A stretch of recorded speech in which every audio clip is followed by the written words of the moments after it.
All right, all right, all right. Whew. Man, I need to sit down for this one. What's going on?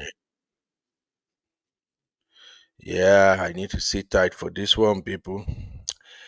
Matter don't water don't pass Gary now, so my people they talk. All right, welcome everybody. Ooh, From Nigeria to Vegas, the lights are bright. Champagne popping under the neon night. I saw it be shining gold and white. Laughter louder than the city's heights. Oh yeah, step on the dance welcome, floor. welcome, Wind your waist, welcome. bend down low. Nigeria to the world, let it show. We rock it, we flex it, let it flow. There's a heat, but we bring the rain. Welcome everybody. Palm wine vibes in a champagne lane. Your love aroma drives me insane. Culture's a wave you can't contain. Raise your hands if you feel alive. Heartbeat matching the drums drive. All right, all Boy, I right, step all on the right. dance floor. Wind your waist, bend down low. And I got to the world, let it show.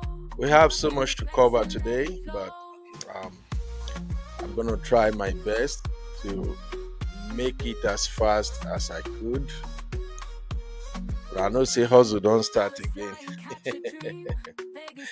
Once hustle start like this, I don't be Agbero again be that. All right, let's talk about what going on the news, especially what's trending in both Nigeria and right here in the United States. If you're ready, I'm so ready. All right. This is Beno Rant. So when I do Beno Rant, I usually don't bother people that much, except for those who are really free and willing to come to the studio to help us make it make sense. I typically just go on and say my piece, and then I read comments.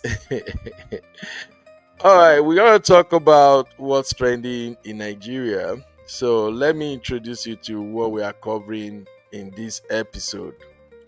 So, our main story for the day, in case when you see these captions like this, any caption that is layered, like the one in red right now, that is the main story. Then every other details on the screen, those are part of the stuff we talk about. However, if the conversation is interesting on a particular one, then we might decide to make that the main story of the day. So I just wanted to say that to clear the air. So our main story for the day is Yinka Theisen went after May Edochie again. Yeah, you remember Auntie Yinka? Mhm. So Yinka is at it again. This time, I think she's ready to drag May Edochie to field. It's like she didn't want to back down, but unfortunately, May Edochie is not in the habit of replying internet trolls because right now, the way Auntie Yinka is moving, she is beginning to constitute herself as an internet troll, and it hurt me to say that, but unfortunately, that is what it's beginning to look like. All right. So we're also going to talk about Ubi Franklin and the stolen watch. So 2 days ago, Ubi Franklin was trending, and he was trending for the wrong reason because he was somehow accused of stealing a wristwatch during the Chivido 2025 white wedding in Miami. UB have came out to clear the air. He explained his part of the story. However, we want to look at what Ubi Frankly said exactly, how he debunked the story. We can try to dissect if we have to believe UB or if we're gonna go with what is there on the internet.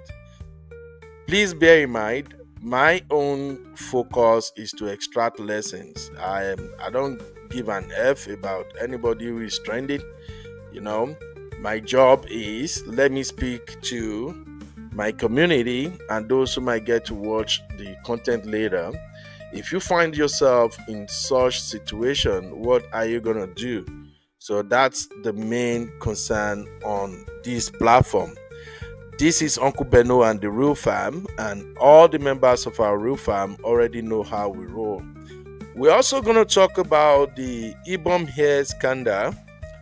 Another eyewitness came out this time around. Remember the one we played 2 days ago? The guy said he don't want to come out because of you know, retaliation that is common in Nigeria. But we have another man, a lawyer, and this time around, he wasn't speaking in capacity of a lawyer, but rather he was speaking as an eyewitness to everything that went down in that flight, on that flight, rather. So we're gonna look at that, and still talking about Miss Comfort, the lady who was in the center of all this scandal going on with Ibom Air. Delta State Governor PA or SSA, however they call them, those people who are usually jobless, those people who got nothing to offer, but the governor just kind of compensate them by giving them the title SSA. So one of them said he's going to offer Miss Comfort a job. He said the job will pay 500,000 naira monthly, but maybe he thought that was going to elevate him. But trust Nigerians. Nigerians are like, F you, motherfucker. what are you trying to do? So we'll also consider that on today's show. And finally, I saw this one and it's so interesting. And because I have a lot of younger people on this platform, as well as single men and women who are also looking for their sweetheart, that is why we're going to talk about the last item on our show today, and that is why Nigerian men in America don't marry Nigerian women in America. Sounds interesting, right? Okay, even though it's America, because the reference video emphasizes America, but I think we can also include Canada as well as UK in the mix. So ladies and gentlemen, we have a great show for you today. And if you're ready, I'm so ready. Now, let me quickly recognize our real fam. Welcome, everybody. Comfort Adagri, how are you doing? Netizen Global, Balogun Zainab. I see you, my people. Thank you for always showing up. Simbi, of course, in the building. Who else is in the building? Oh, yeah. Babi, is that Babi 21? Babi, you need to tell me how to call your name. I'm still strongly with it. Okay? Yeah, Babin 2 #1. You're welcome. You're welcome. I got my baby girl Comfort, and of course our own Misty. Thank you, Misty. Misty in the building. How you doing today, Misty? How is Canada? I hope una cold never start, because you guys in Canada, you can hardly go 3 months without cold weather. Abby, baby, what's up, Abby? Abby won't begin to give me stress for backstage, but I'm like, Abby, I beg, I never chop this morning. All right, welcome, everybody. Please do me a favor, hit the like button. This is Beno Rant, and it's still the same thing like hang out with Uncle Beno. The only difference is when I'm doing rants, most time I'm just the only one talking, and I usually do rants when I figure that people might probably be busy, they may not have time to come into the studio. But if you're free to hang out with me, please don't be a stranger. Pop in the studio and let's enjoy this show together. So right now, let me share the link. I'm sharing the link for anybody who wanna join me to react to some of the content I'm gonna be playing. All right, having welcomed me, everybody, let's get this show going. Uncle Patrick, Welcome, sir. How are you doing today, sir? The young Uncle Patrick, and of course, my brother, the Chucky. Hey, Chucky.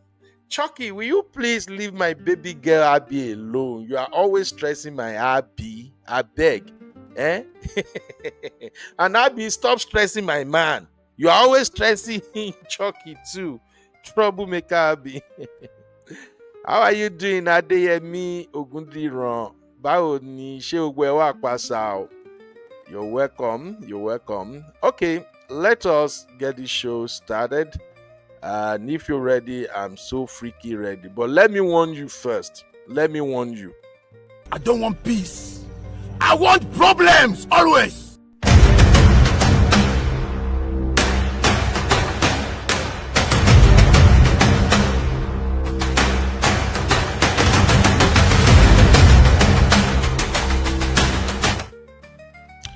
All right, let me start with Madam Ibom. Madam Ibom. So let me start with our beautiful sister Comfort. For those who are still behind on what's happening, Comfort has been released from Kirikiri. She's actually back in her home now. I saw a video of Comfort. She was appreciating her boyfriend, and she was just saying thank you for standing by me. And that actually touched my heart because this day and time, it's hard to find guys who will actually stick with their girlfriend, especially in the way this girl was scandalized with all those images out there now on social media. It's kind of crazy, but I appreciate the fact that she think it's wise for her to appreciate her man and also show the world that she got somebody. So that's a very good one. But we're gonna look into what is now on social media after all the brouhaha. Okay. I got my Simbi in the building. Simbi, what's up? How you doing? Good evening, Simbi. Uncle Ben. Good evening, sir. Good evening, sir. So I'm here with you. Okay, now I like that. Your voice Sam, sounds very how you good. doing, That's a sir? good one. My Abby Sir, how you baby doing? girl. I'm Hi, fine. hi, I'm fine, Uncle Simbi. Ben. Hi, Hi, Cindy. Can you Abby. hear me? Welcome to the studio. Yeah, Yes, I we can can hear hear you, you. Abby. Okay, it's We my can hear first you. time using my iPad on StreamYard, so I'm not sure. I wasn't sure because I usually use my laptop. So Oh, it's actually perfect too. I like your voice. You know, really, okay. your voice is always sexy and fanimorous. Hmm. hmm That is why all those men they run after you. They don't make you the vest for all of us now because At of that all, your I'm not. I'm voice. not vexing, please, Uncle Ben. All right, my ladies. Thank you for coming. So let's get this show started. First off, I want to review what's going on here. So, following the release of Miss Comfort, is it Emerson from Kirikiri prison? A lot has been happening, but I don't want to bore you with that. I just want to focus on the one that caught my attention. So, Senior Special Assistant on Media to Delta State Governor offers Miss Comfort 500k monthly. Yeah, 500k monthly salary and all expense paid trip to Delta State and others. And this doesn't go well with Niger. Even if you look at the comment now, our Bing Pay is there. That is our Bing Pay. Oh. My own sweet sister Bing Pay right there. Bing Pay say, why? Bing Pay can never change. So people have been asking, what exactly is going on with this guy? What is this offer all about? So I will read a couple of comments and then we can dissect it so quick. So Bingpe asks why. Another person said I passed. Then Simply Lucia say best graduating student for Abraca 2025. Una don't give her a job, and that is a valid, very fantastic comment. These are the type of comment I like to see. You know, comment that shows intellect. So In Delta State, they have all kind of problem ongoing. We all know that Nigeria right now, the youths are not finding life easy. You have students graduating every year without job. And this stupid SSC, don't let me call him stupid anyway, maybe he didn't fit. This guy now thought that, oh, let me offer this guy a job with 500,000 naira salary. For what? What exactly is that? So I'm looking for one comment. If I don't see the comment, then I will drop the comment myself. Another person said, all expense paid trip to Delta State. And sweetest baby Sophie said, make una calm down. Comfort go reach all of una hand. Men shall. Then Chef Jinda say, if they try to explain Nigeria to you and how it works, you feel you feel from there, Chris. Valerie said, who would have thought an indecent exposure of mammary glands would bring such good fortune? All right. Nigeria don't begin to say and say as opportunity. Okay. Queen Yemi said, all expense paid trip. The English know too much for Delta State. Then Masoriju said, I ask again, wetin man do man? If it was a man that was in this situation, them no go look inside though. No wonder Bobrisky leave us run. Then Nena said, na man they do man. If na man they for this same situation, if for run am. Anyway, the best comment that I was looking for, I think I found that comment on Facebook. And the comment say, this SSA is not offering this lady no damn job. He's just after Okwe. Abi Okwe. Simbi, what is Okwe for Nigeria? I know one call am. Maybe not be the meaning where they read Is to and be the main meaning. kitty cat. Kitty cat. Oh, the cookie. Because I saw that comment on Facebook, and the person say, "Oh, all for Upue. Now you won't carry this a good data." And frankly speaking, you see, you know how I do appreciate those who have been listening to me for a long time. They know our basic principle and my philosophy. One of my philosophy is that in every misfortune there is a fortune. Yes, I always say maybe I should do that my 10 philosophy that guides me in life. Maybe I should just do it in a 5 minute video and post it here. Hopefully it can help some people. I always tell young fellows that, and everybody generally, there is a fortune in every misfortune. It works for me almost all the time. If anything happens to me, after the immediate pain or regret or whatever, I quickly see like, okay, Ben, remember, there is a fortune in every misfortune. So I will now look at the situation and try to figure out how can I turn this adversity into an opportunity. So in a way, what happened to what's her name now, Miss Comfort, is beginning to pay off. She's now very, very famous. A lot of people are now interested in her. Her page is growing massively. And I like the fact that she also showed us her boyfriend. All right. Which are all welcome development for me. So, but then this SSA and what we have going on in Nigeria, I'm tired. So here is the main message. Make una notice say we made it up. So the SSA whose handle is Osalvie Success. He wrote, I'm offering comfort immersing at Soft Coming, a complimentary trip to Delta State, known as the Big Heart and home of global tourism hub. Additionally, a job opportunity with a monthly salary of 500,000 naira has been secured for her in Delta State.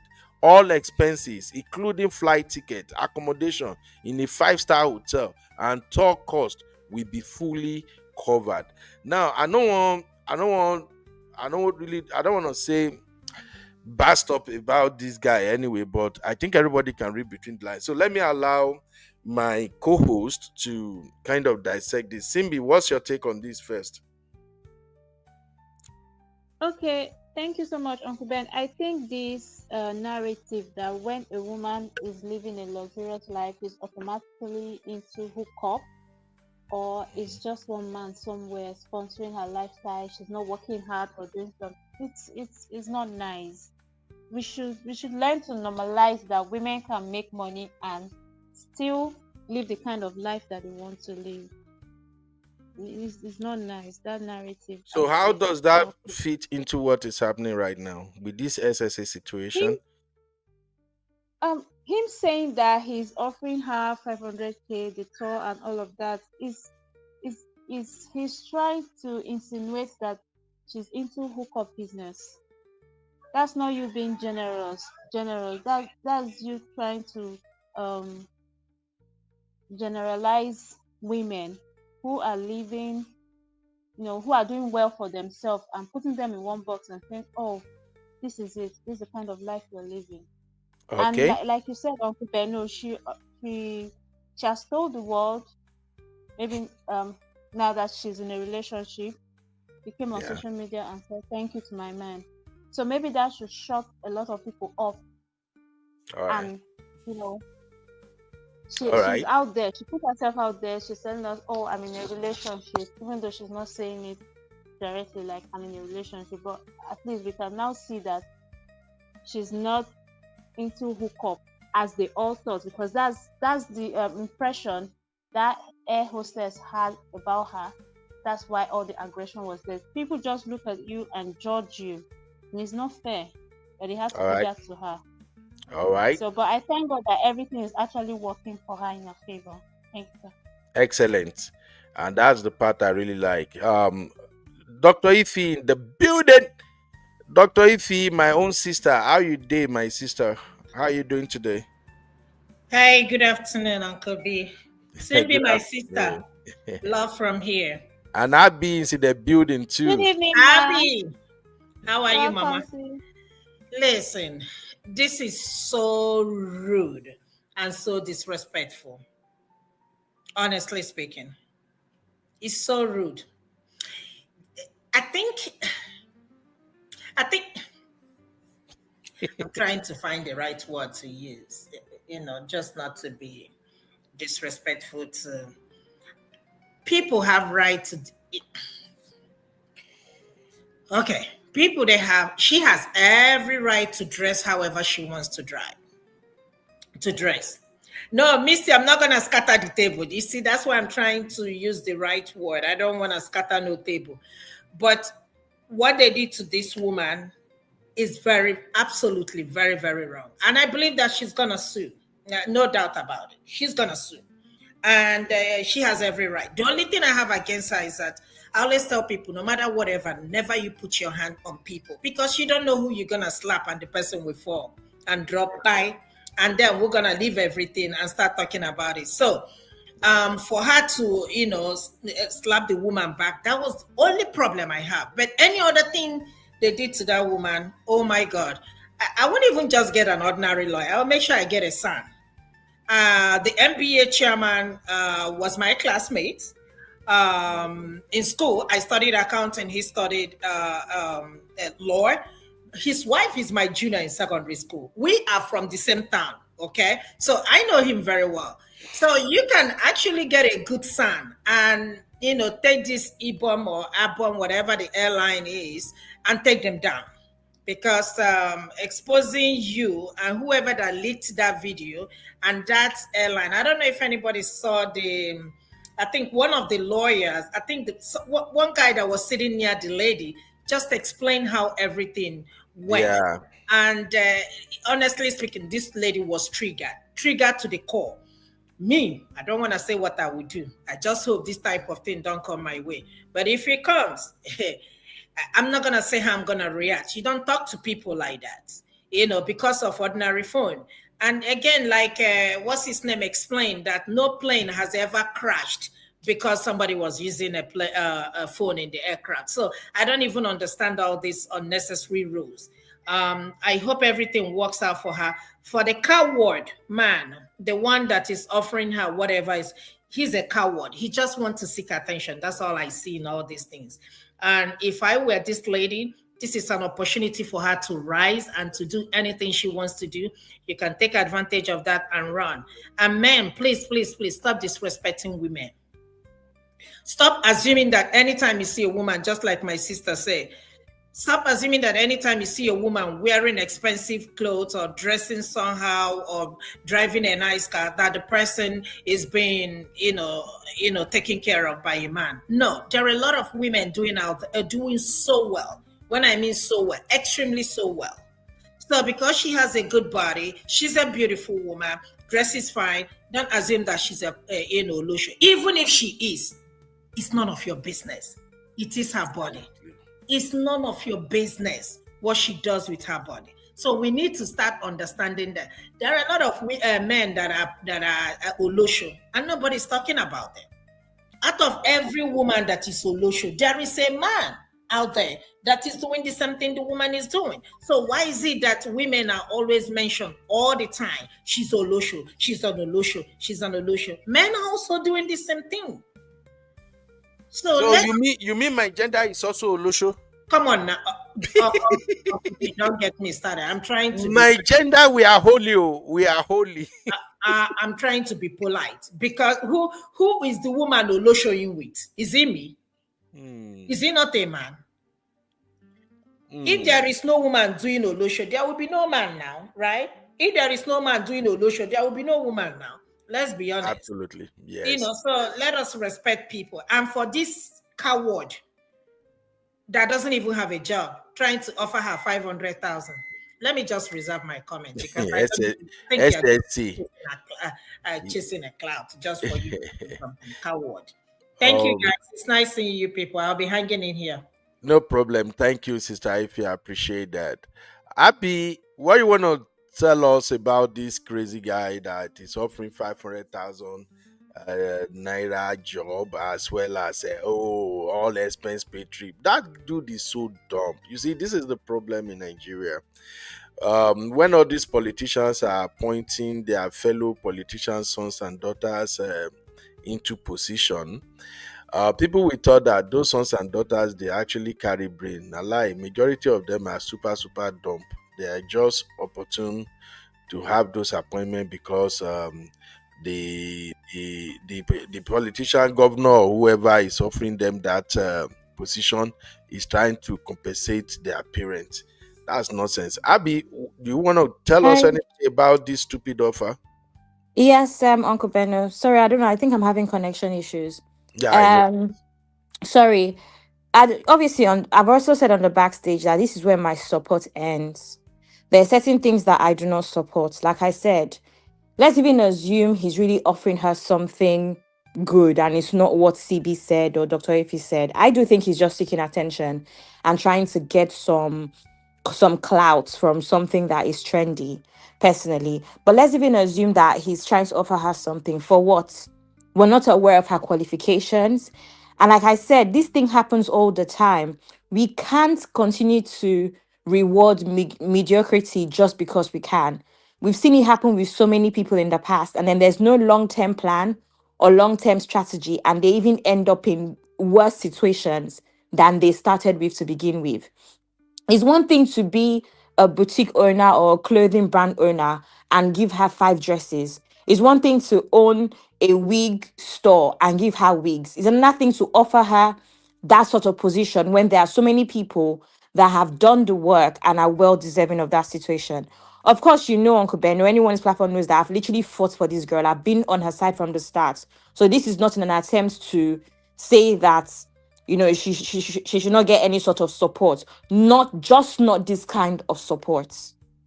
If that makes sense. I don't agree with it. So that is where I draw the line. Let's be serious as a country, please. I don't think the guy even wanted that offer or whatever, because it was after he made that stupid offer that the girl She actually released her boyfriend. told her boyfriend online.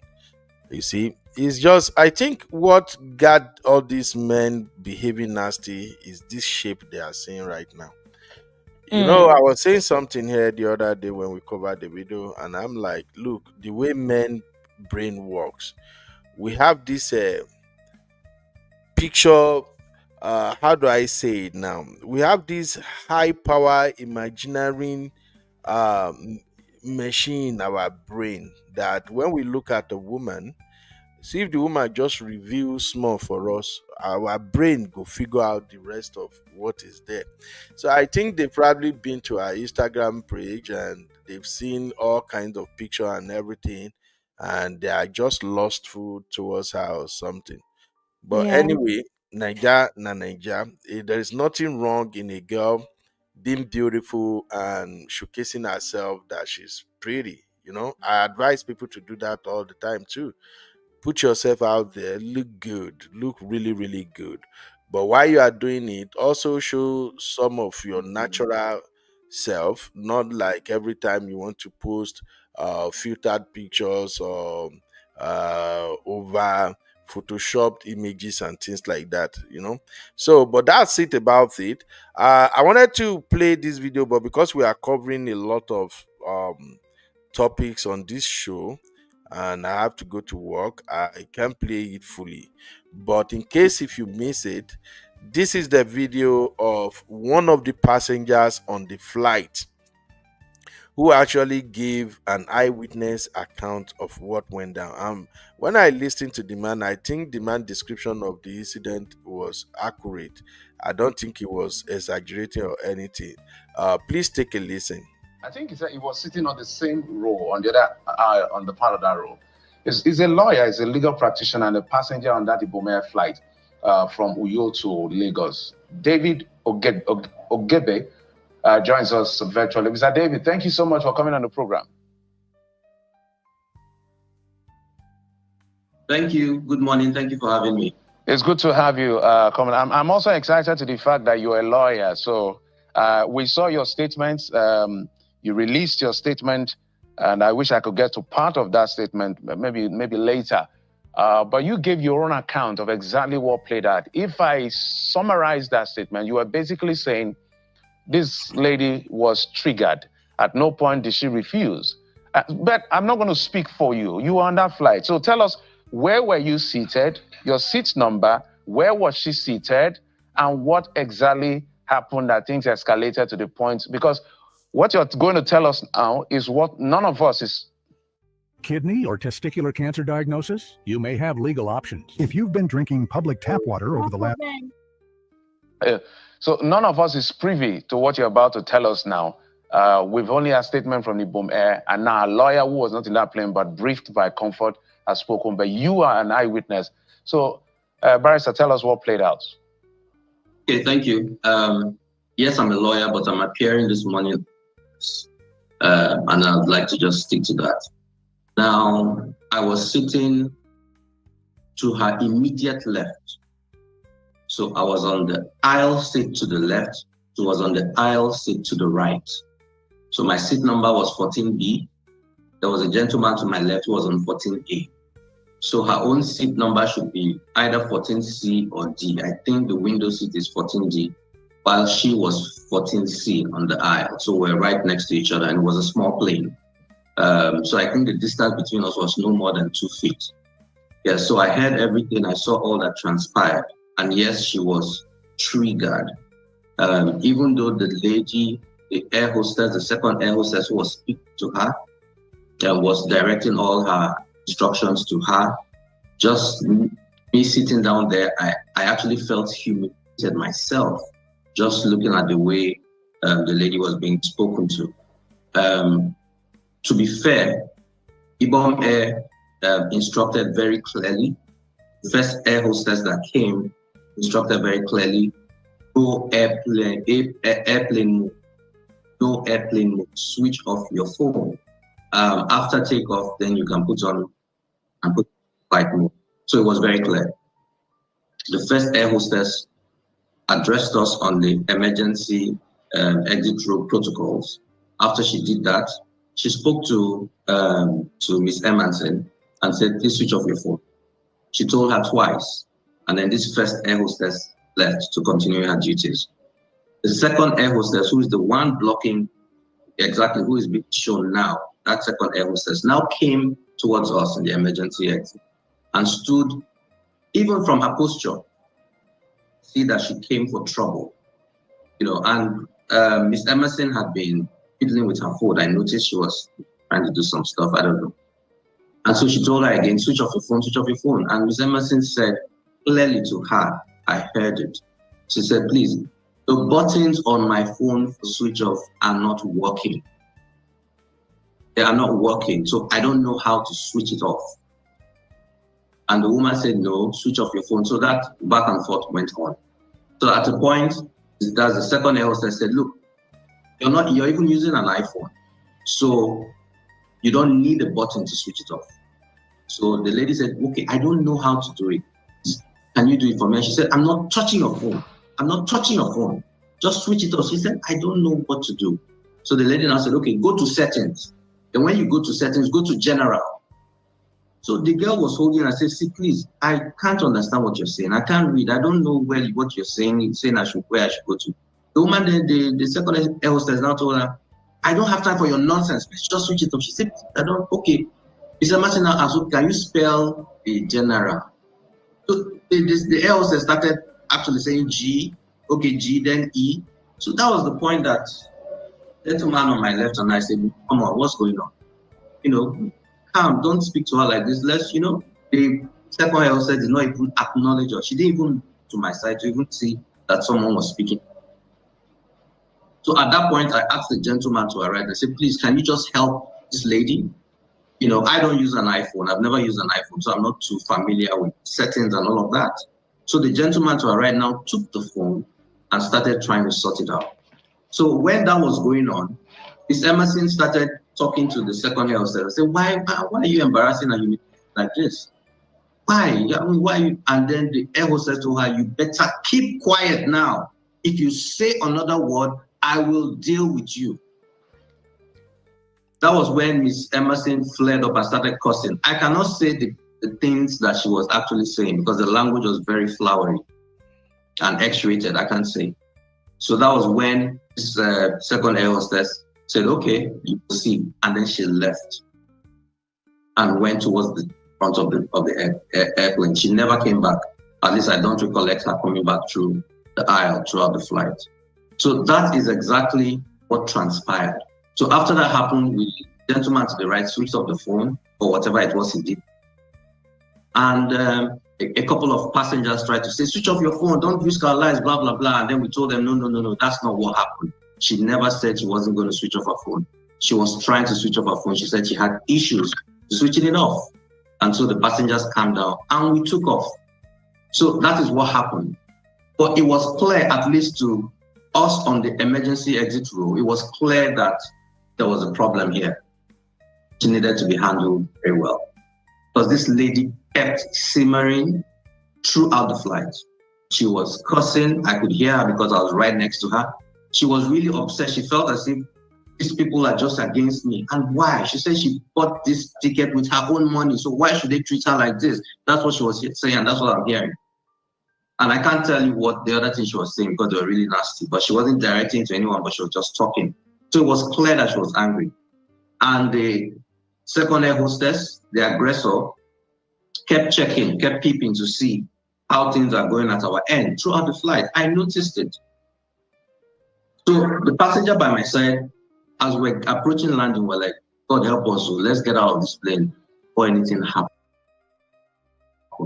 And we were saying it in jest, but we also knew that something was off. We're so worried that I discussed with him. I said, okay, when they were telling us to stow away and put everything ready for landing, the lady didn't even hear any of that. I told her, I said, we're landing, switch off your phone, put it away.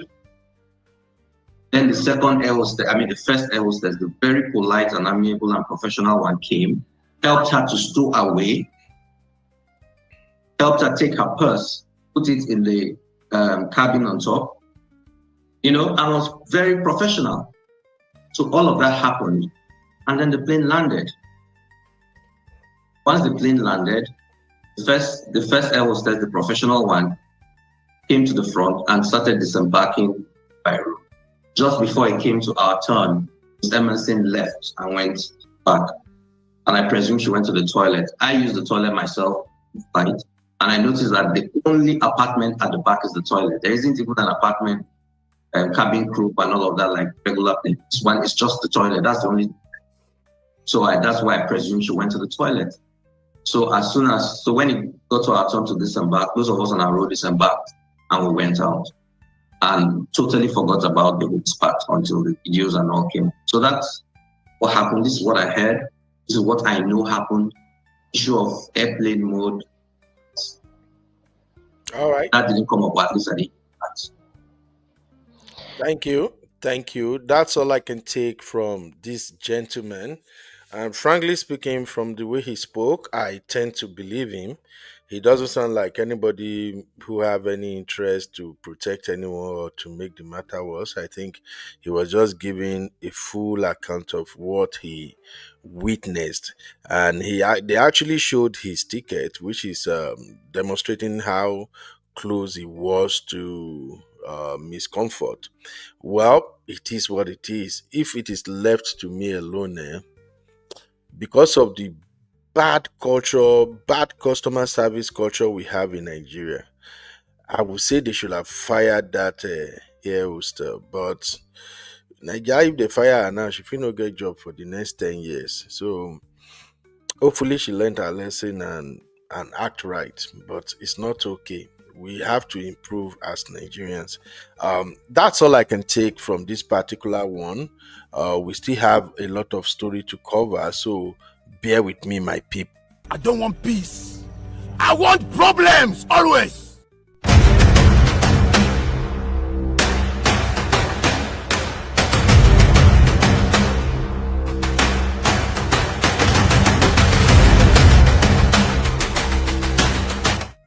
All right, let us quickly. All right, everybody. Thanks for staying with me. Shout out to Dr. Adama. I see you, my sister.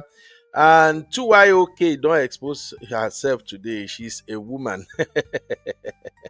I saw a comment from 2YOK, and that comment just gave her away like she's a woman. So Simbi, we were asking if she's a woman or a man yesterday. Don't worry, that comment already shows she's a woman. I'm Yay, just guessing, welcome. but Sisterhood is I proud of you. I I hope I'm right. Sister Yinka, welcome. How you doing? Bingpe, I saw your comment under that SSA. We even take start today, where you were asking why do you want to offer her a job? All right, let's talk about Ubi Frankly real quick. Now, the reason I want to quickly address Ubi Frankly situation is just because I just don't like how Nigerians are trying to bring people down. If I not just like one person, they will just go all out to rubbish the person integrity and all of that. I think I don't know this guy personally or anything, but from what I gathered, I think somebody said he is the manager of Chioma, the widow's wife, and they say he used to be a record executive, something like that. Abby, is that correct? I think that's what they say. He used to be a record executive, and then he's Yeah, that's now Yes, sir. correct. Yes, That's sir. correct. That's correct. okay. So they say now he manages Chioma. I won't lie to you. I really don't know what he's managing in Chioma, but then there has always been this argument over here on the internet with people saying that Chioma should get a job. Chioma is not doing anything. All she does is being the widow's wife. And I've always said, look, there are people, the way this Chioma girl is moving, she may be a young girl, but Chioma is moving like somebody with an ancient wisdom. She may have businesses all over the place and you won't know. I don't see that girl like somebody who don't know what she's doing. In fact, after watching she and the video on multiple occasions, that girl know what he's doing. That girl know. In fact, the guy go buy the entire country and I not go even know self. So when Uncle we talk Beno, about to be fair, when he mm, started being Chiama's manager, she was trying to get in, she was doing that her cooking show, or she was trying to get into her cooking show and stuff. But obviously, we know what happened with the child and all. So I think that paused. So I do think he initially had a career to manage before everything happened. To be fair to Chioma, yeah. okay, Shitinka, welcome my sister. Shitinka say he used to manage Inyanya. Oh, if he used to manage Inyanya, that means I've met him before when Inyanya came to play in Austin. So it should be that guy I saw with phone or recording Yanya. All right. Also, he was special Uncle Ben. advisor to the ex. He was special advisor to the ex-governor of Cross River. So he's done a few things here and there on tourism. He's done a few things, to be fair, in his defense. Yeah. All right, no problem. Simbi, you were saying something. Uncle Ben, I'm sorry. The thing just escaped my head. What do I remember? Okay, no problem. So all I'm saying is this. I think if they say he's Chioma's manager, that should tell you something. He's not just being paid to be following Chioma up and down. It definitely means that Chioma got something going on and he seems to be the perfect person to manage it on her behalf. So that's it's a guesswork. That's what I'm thinking is the link between him and Davido and Chioma. Now, when I heard this news, when I saw it trending online, that Ubi Frankly stole wristwatch at Davido's wedding, and that news was first broadcasted by Gist Lover. I'm just like, okay, what exactly are you going to derive from this Gist Lover? And then suddenly it was spreading all over social media. That is not a good thing. So, and I'm glad that this guy came out to tell his side of the story. So his explanations were simple. As you can see on his IG, he said, please don't believe any false rumors about watch. It will be sad for anyone to believe such nonsense. He went ahead and showed receipt because according to his story, he said the watch they're speaking about, that they actually brought the watch to him to buy the watch, but it was a kind of expensive watch and he couldn't afford it. So Benny is the guy who is selling those wristwatches. You see them flexing on Davido's wedding. So he said Benny now sent his boy with another wristwatch to him, and he paid for the second wristwatch. Now that was it, all for him to be on the flight back home, and then he now get the need from on his way back home. Benny the jeweler now reached out to him and asked that, what about the second watch? Where is it? So, which according to him, he did not specifically state where that second watch was, but I think maybe the guy that brought it was the one that left with it. So he has shown receipt. This is the chat between Ubi Frankly and the jeweler. So from their chat, on the left, it says Benny is a contact. So Benny typed, yo, what we doing with the watch? With two question marks. Okay. When Benny sent that message at 3:20 a.m. and he didn't reply. So by 3:46, Benny sent question mark. So Yubi now reply, send me your account at 5:14 a.m. So at 5:34, Benny replied and said, which watch you taking? All right. So Yubi reply, the one your guy brought from New York. You see that? And again, if you are familiar with WhatsApp, you can see that there was no initial conversation between both of them before until that time. All right.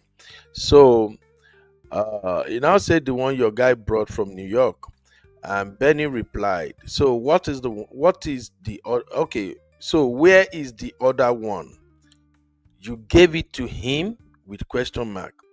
That and Yubi replied, your guy has it. I believe everybody is saying this because we have to remember that we are all human. Some people have found themselves in situations like this before. I think with women, it's usually with gold or some other form of jewelries that they usually encounter situations like this. All right. So he replied, your guy has it. And he said, also, how do I get the paperwork for this one? Meaning the paperwork for the one he's buying. And Benny replied, yes. So the next message goes at it continues. Um, so he said, Ubi now after years, Ubi now say, okay, send your account, and Benny sent his account details to Ubi, and Ubi say, okay, on it. All right. Then the next message was he give Benny a voice call. Benny did not pick, or maybe he picked, but Benny did not pick because Benny received it as missed call. No, Benny called him back and he didn't pick. So Benny now say, call me back. And that was 4:59 a.m., which I think is the next day. And he said, I never spoke to anyone. I think this is after the news has been broke, or the new broke or something. He said, I never spoke to anyone on no blogs. Sorry. Who is trying to call me? Koshilo. Somebody was trying to call me. I didn't put my airplay mode on. So he said I speak to no blogs. I didn't even know that blog person. So I guess this was after Gist Lover has broken the news. So he went ahead and shows other receipt of him actually making payment for the wristwatch. All right. So Yubi now post on his Easter story and say, for every time we have a good time together as a family, there is always someone who tries to tarnish other people's image. I have never taken what doesn't belong to me. And I can feel his sincerity there. So you've already saw his response. Now, some other guys try to drag him. This one called himself Dr. Fab on Twitter. That's why I don't like Twitter. He say, okay, I don't hear you, but one person inside this picture don't thief wristwatch. And he say, you go your guy wedding to thief wristwatch. So much love and harmony. Walai, this is crazy. This guy no get work.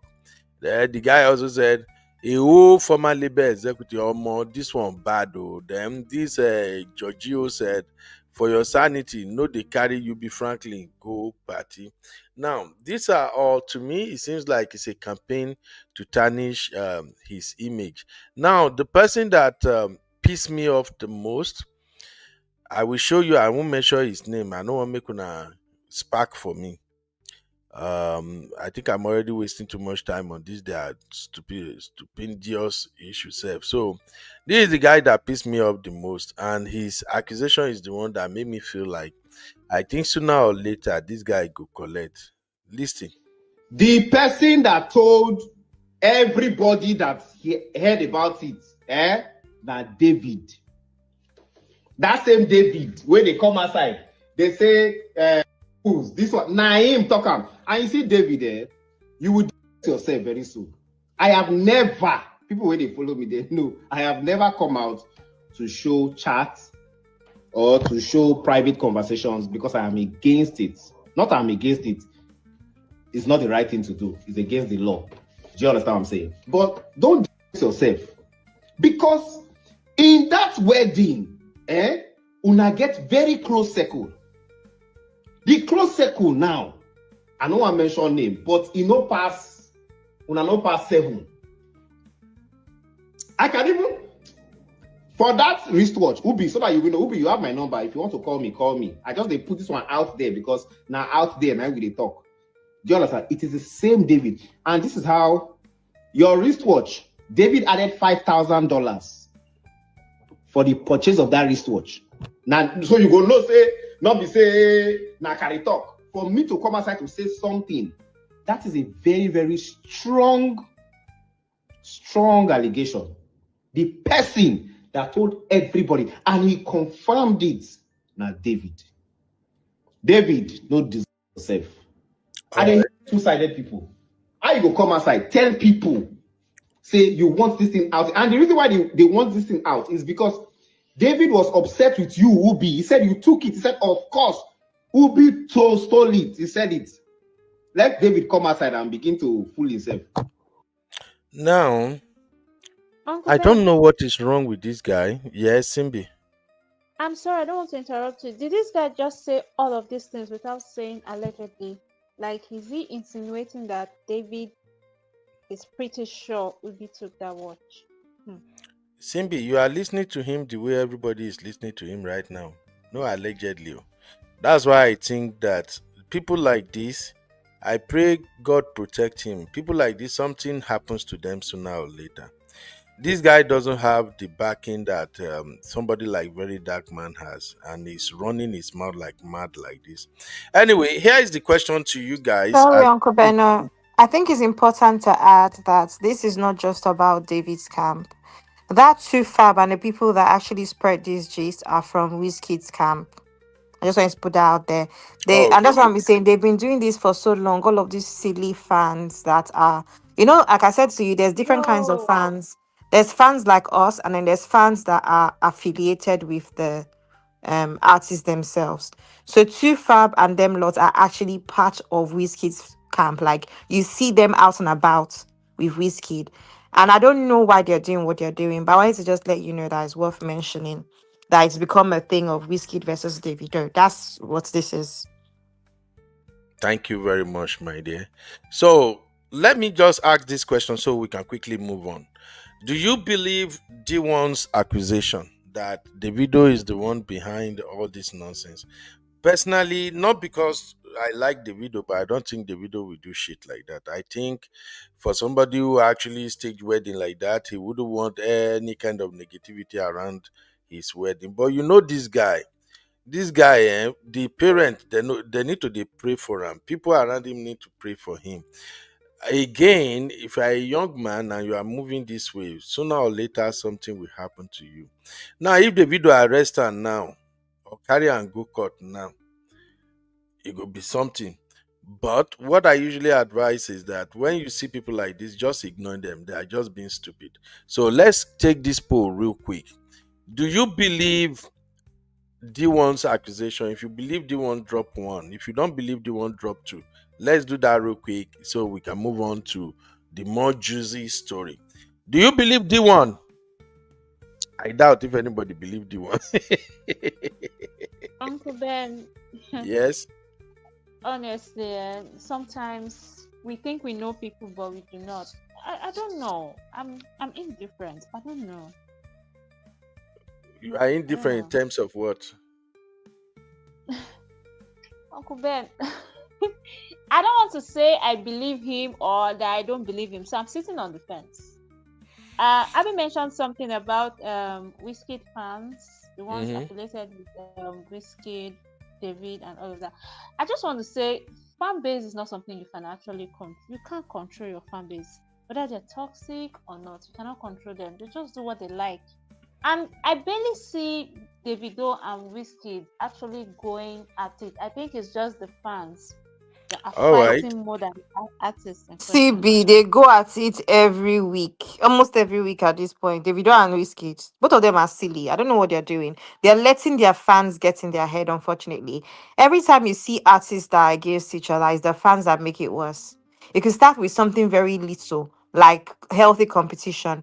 It's the fans that starts. We see it happen all the time with BBN fans as well. That's what's going on with Wizkid and Davido. Wizkid and Davido send messages to each other regularly without mentioning each other's names. They go back and forth. All right. So yeah.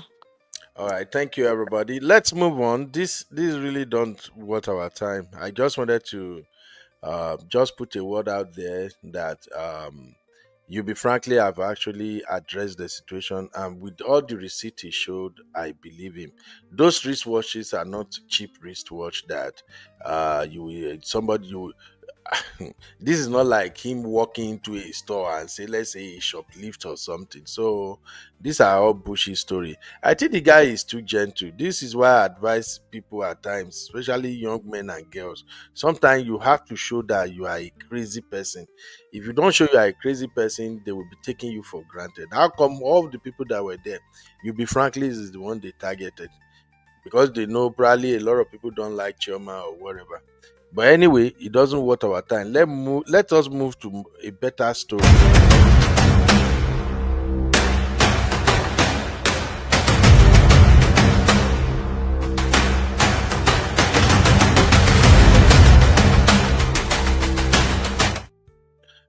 right, all right. Now let's talk about our main story before I end it with why Nigerian men don't want to marry Nigerian women in America. So Yinka went after May Edochie again. At this point, I just want to show you guys what really went down. I know you've all seen it already, but because we are extracting lessons, I want to repeat something I said one time during our show. I said, yes, it's okay to embrace Western culture because whether we like it or not, the world is becoming a global village. But if you embrace every aspect of Western culture, you are going to get the result the Westerners are getting. This is not me hating or something, it's a fact. If you don't apply your number 6 to know how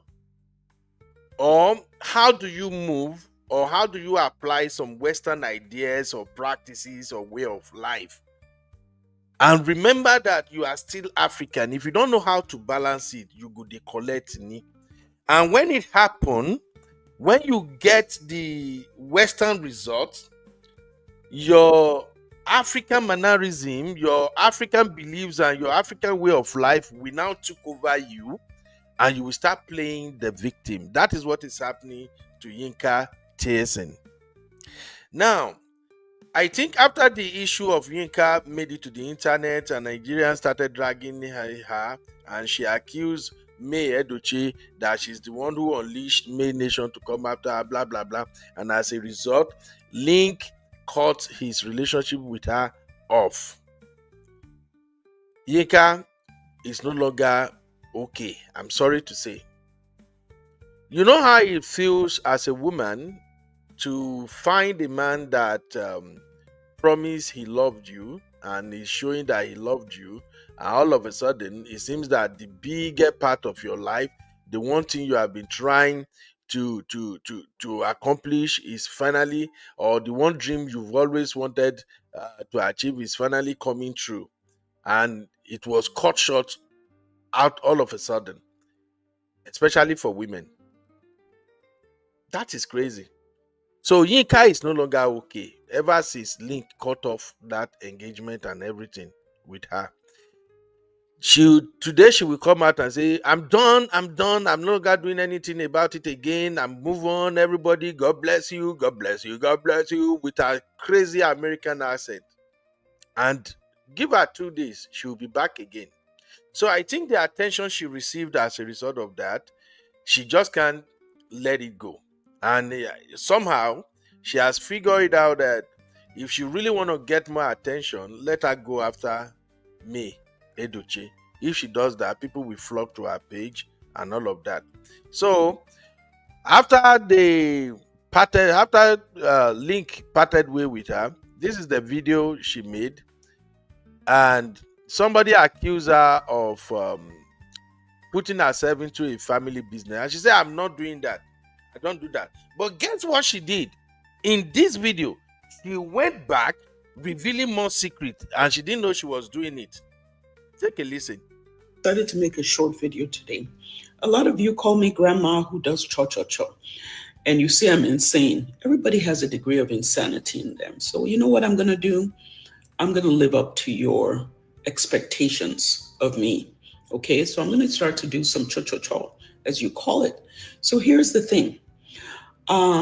When Link and his brother made up, his brother explicitly told him, I'm happy, I'm in a good place, I've moved on with my life. May is not my wife. Do not support her and do not follow her around. And I said, hey, Skipper, that's exactly what we're gonna do. Second thing, all of you are going debating whether y'all is supporting his kids. Y'all had, Leo had reached out to his brother, Link, and sent him transaction to prove that his brother was sending money to her. So I'm like, hey, sounds good. I'm glad, because a man should take care of his kids. So all of you castigating and talking about matters you know nothing about, you can keep doing that. But those of us who know the truth, will stand by the truth. And you know what? Nobody's perfect. I don't even know if it's a mistake. I've made my own mistakes in my life. I've committed sin against people. I've done terrible things. It is God who forgives. God is not going to punish him. You're going to wait forever. Okay? God is not punishing that man. That man is going to be blessed, and God will continue to bless him. You are not God. So I decided to make a short video today. A lot of you call me grandma who. So, in case you guys don't know what she's addressing here, let me give you a quick backstory there. So, when they accuse her of doing church, she now said, "Oh, I'm not doing church, but I'm gonna give you what you want." So, she's now revealing more about May Edochie and Yu's saga, but it is how she did it. She stated clearly here that Link told her that they shouldn't go after May, that they should just stay on their own. And she said, no, that is exactly what we are going to do. That right there, that is the Western culture I'm telling you about. That's one of the characteristics of Western women. I'm sorry, if you are a Western woman, you are hearing this. If you are not behaving like this, I give you kudos. But if you are behaving like this, I'm calling it out so for you to know how it comes through, because they don't get to see. Many women in this America, especially those who have embraced Western culture, hook, line, and sinker, they always believe they know the right answer. They know more than anybody. Because we're going to treat the next topic, which is why Nigerian men are not marrying Nigerian women in America. But when we get there, I will address it.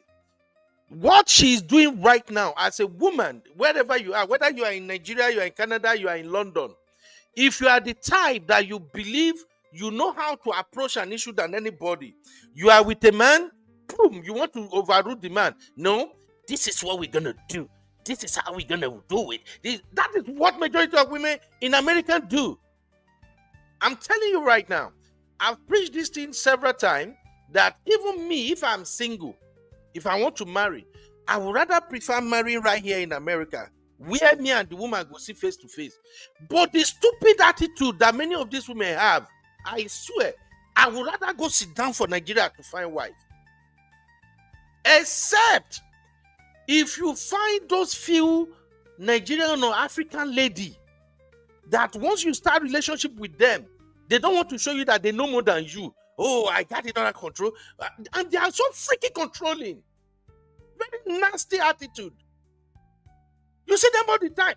I tell you, I see them, many of them, many Nigerian men who married some Nigerian and African women here in abroad, especially those one that has embraced Western life. Let me just calm down. I see it all the time. You can see their man, they always follow them like mumu, because the man is already frustrated. And every now and then when we see them, we already know that this marriage no go last. Because you see it everywhere. If they go party, you can tell the woman is dominating. You go to their house, before you stay inside their house 10 minutes, you will see the nasty attitude. You will know that they dominate everything. Hey, don't put that there. Put it there. Oh, baby, don't do that. That's not how you move it. You do it like, and I'll be like, what the fuck is wrong with you? Well, I'm saying it. If it vessel now, make it vessel. But I'm saying it for people who have this attitude, for them to check themselves. When a man say, please don't let us do this, let's do that, and immediately your instinct is just like, no, babe, no, this is what we're gonna do. Babe, this is how we're gonna do it. No, this is what I want. No, the moment you are saying, a lot of women do it, they don't know. This is what I want. This is how I want it done. This is where this should be. No, babe, when you go there, you don't do fix that right. You don't do. You think say the man na mumu abi? Western culture is good though, whether we like it or not. Western culture and African culture is coming together now. Now you go choose where you want to say. So that is the biggest problem of Yinka. Her mouth. No, that's how you're gonna do. I know this. No. Where is she now? Engagement under 30 days, engagement is gone. Because of her. Rubbish. And when we say it, it go be like say, oh, don't come for women. It's not coming for women. It is what some of these ladies who Western culture don't eat their brain out is what they are doing. Kemi Badenoch is doing the same thing right now. Kemi Badenoch is doing the same thing. I call it inferiority complex.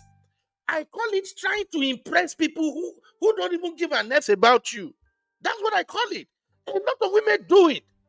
You want to run your marriage, you want to run your home. Oh, my marriage must be like this person's marriage. Oh, my husband must behave like this person's husband. Oh, when I go, everything is me. You see Yinka now. Anyway, don't let me bore you with my rant. She published this video, and the next thing, May Nation went after her again. I can't even go through all the crap she's been posting. But let me just find the one that caught my attention. May Nation went after her because of her you can see her, she's 51, 56 or 57 years old. Still, brain no day. With all the accomplishment, with all the money, with all the degree. That's what we keep telling many of these young folks.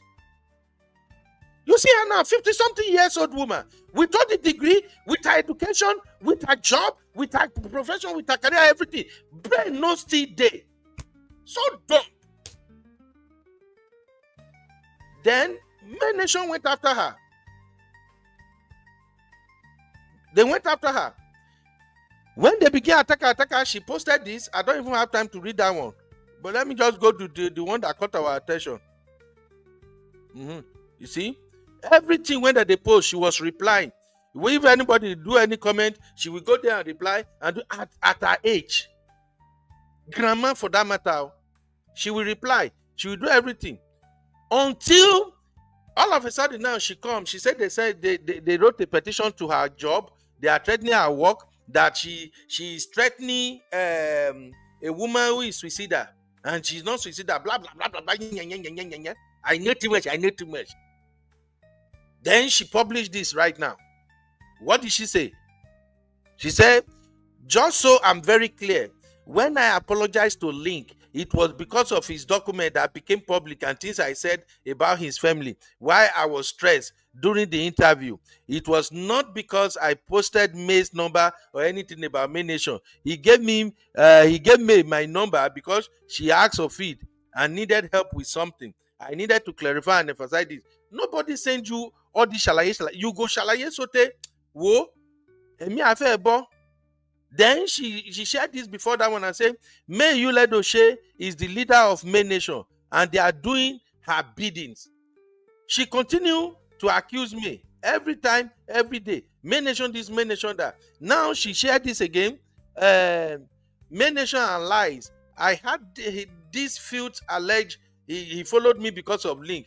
I reached out to a few people, including Uche Madagu, where he followed me just in the past few weeks. You claim you followed me, and I'm just sick and tired of reading that shit.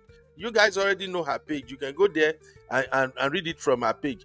But the one she released last is the one, I can't even find that one now, Seb.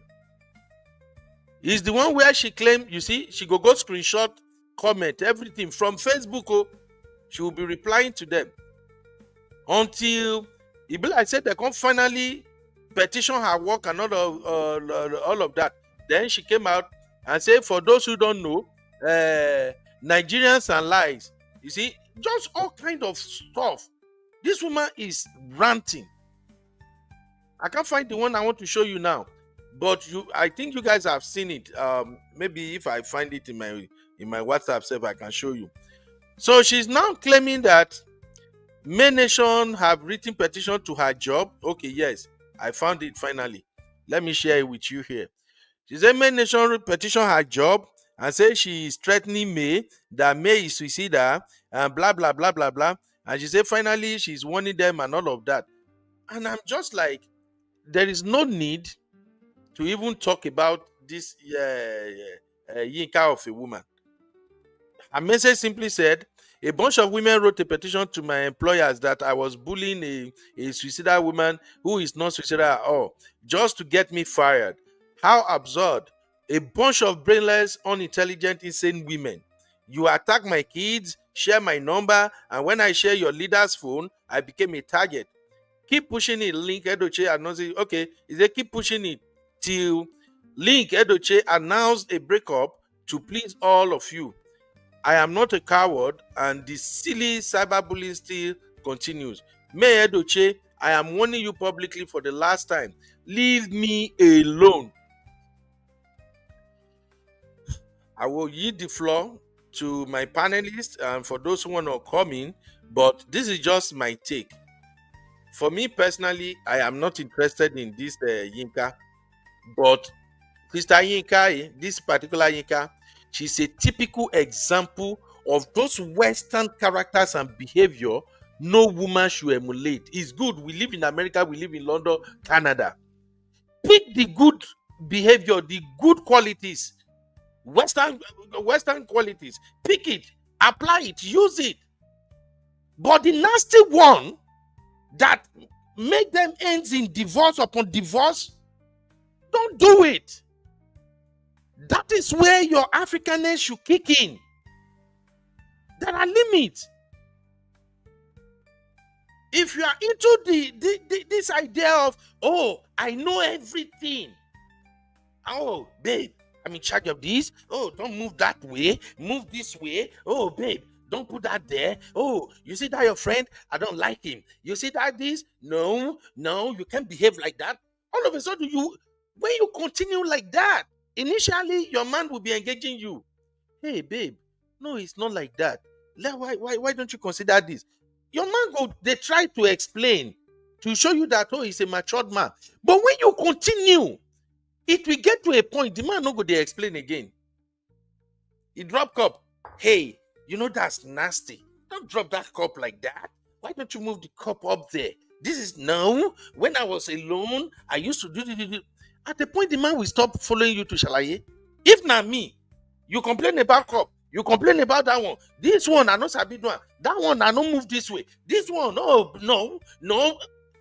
If not me, I will just leave you alone. I will be doing yes, man too. Every freaking thing until you are literally frustrated. Until it becomes obvious that not only you did that marriage. I will talk about what silly men are doing abroad too. And we will soon get there.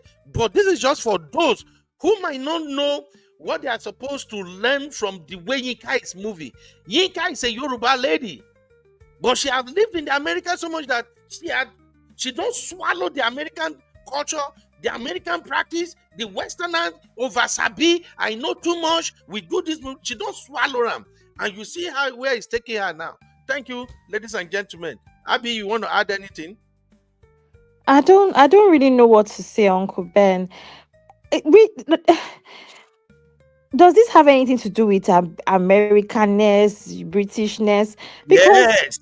I don't understand. All I'm thinking about is someone that is educated and in her 50s. I just expect her to carry herself a certain way, period. See what Suwa even said. Her own daughter has unfollowed her on social media. I remember in the beginning of this thing, she kept saying her daughter has been warning her to stop. This thing is embarrassing. I don't know what she's trying to achieve. And remember, I said in the beginning, I said this thing. The way social media works, if you stop, everybody will move on. So all of this fighting, nobody will move on from you, and they will just keep coming back to troll you. I don't understand. She cannot. Does she think she can win Nigerians? Does she think she can win social media? I don't know. I don't know. I don't know. I'm just tired of her. It's really embarrassing. I beg. I have nothing else to say. They try Nigerians.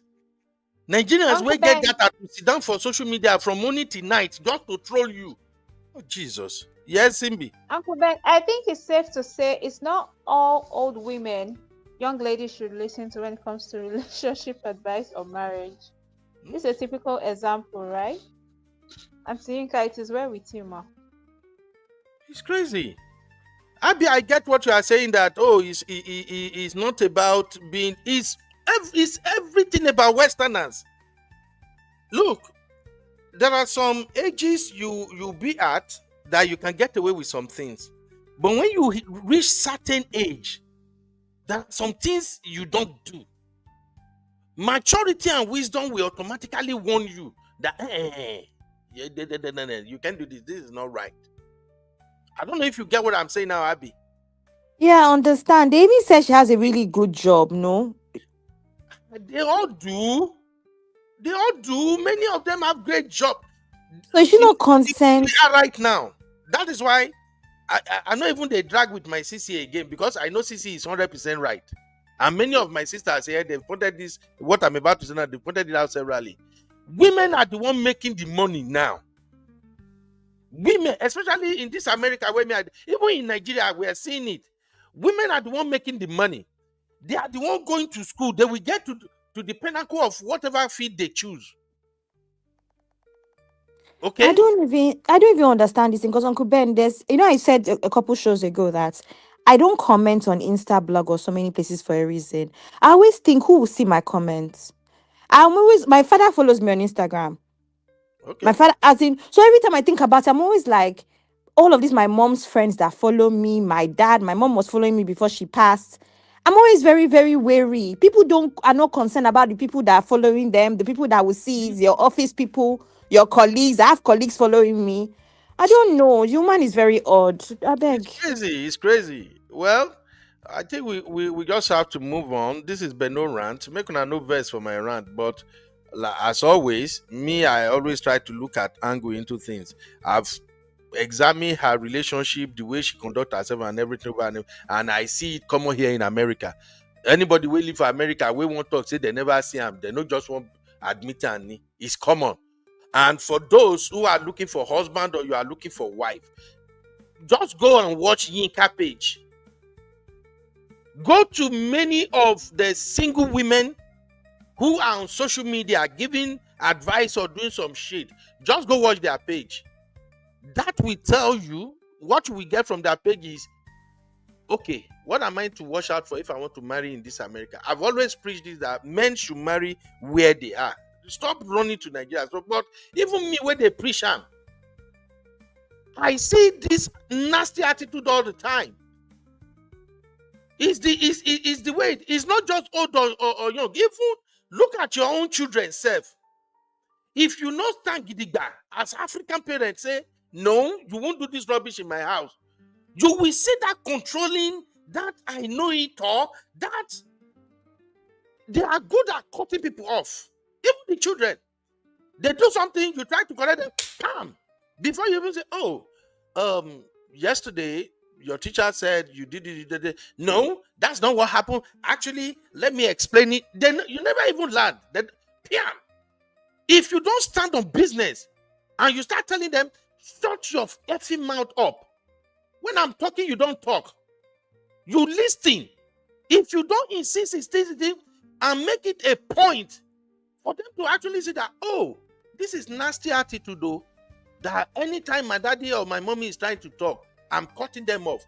If you don't stand on business, once you allow it, the moment they are 18, they get out of your house.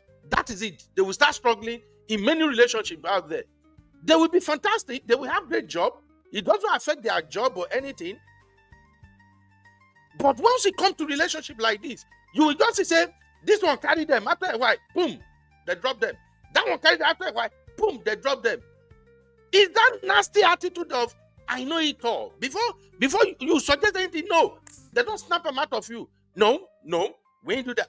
I see this shit all the time. Some of them, it don't eat into their blood. Maybe say they will be in public space with man, and everybody can tell that they are the boss in that marriage. So by the time the man call their bluff, you're gonna say, did you know this Nigerian man? Don't Nigerian man. Oh my God, he broke my heart. When I see that, I usually feel like, hey, auntie, I can't cash you for how many you need. Because a woman who know how to infuse African culture into Western culture, we know that, hey, look, even if I put my husband on some restriction for house, if we step out of the house, I must not display it. Even within house, that is why you people keep going to relationship counselor today, pastor tomorrow, one advisor. I said this, I think I said this on my brother MOP show one day that, look, if every time you need a third party in your marriage, every time, every week, every two weeks, every month, third person must get involved in your marriage, that marriage will not last. Why? Because, oh, I know it. No, this is how I want you to do it. No, don't do that. No. All right. If some of them call their man self, you fear I go owe you. Okay, where are you right now? Oh, it's been 15 minutes since you left work. Where are you? You branch where? Who does that? That is a sign of irresponsibility. You left work, you don't come home, you branch. Who are you talking to? Look, I'm telling you right now, I can cope with it. What kind of rubbish is? They just go off for nothing. Some of them, if they want to have conversation with you as a man, and maybe at that point in time you are not even in the mood, maybe something else is pissing you up, and they call you, hey Ben, I think we need to talk. I have something we have to talk. If you simply tell them, all right, baby, we're gonna talk about that, but I don't think I'm in the mood right now. Can we do that later? Some of them will go, no. What do you mean you can't talk to me? Now you can't talk to me? What do you mean? So now I'm no longer interesting. I'm not important. I want to talk to you. And you say, we're moving it. We're having this conversation right now, right here. If we can't have this conversation, that's it. No. Even you will be man, you'll be like, what? So I'm not in the mood.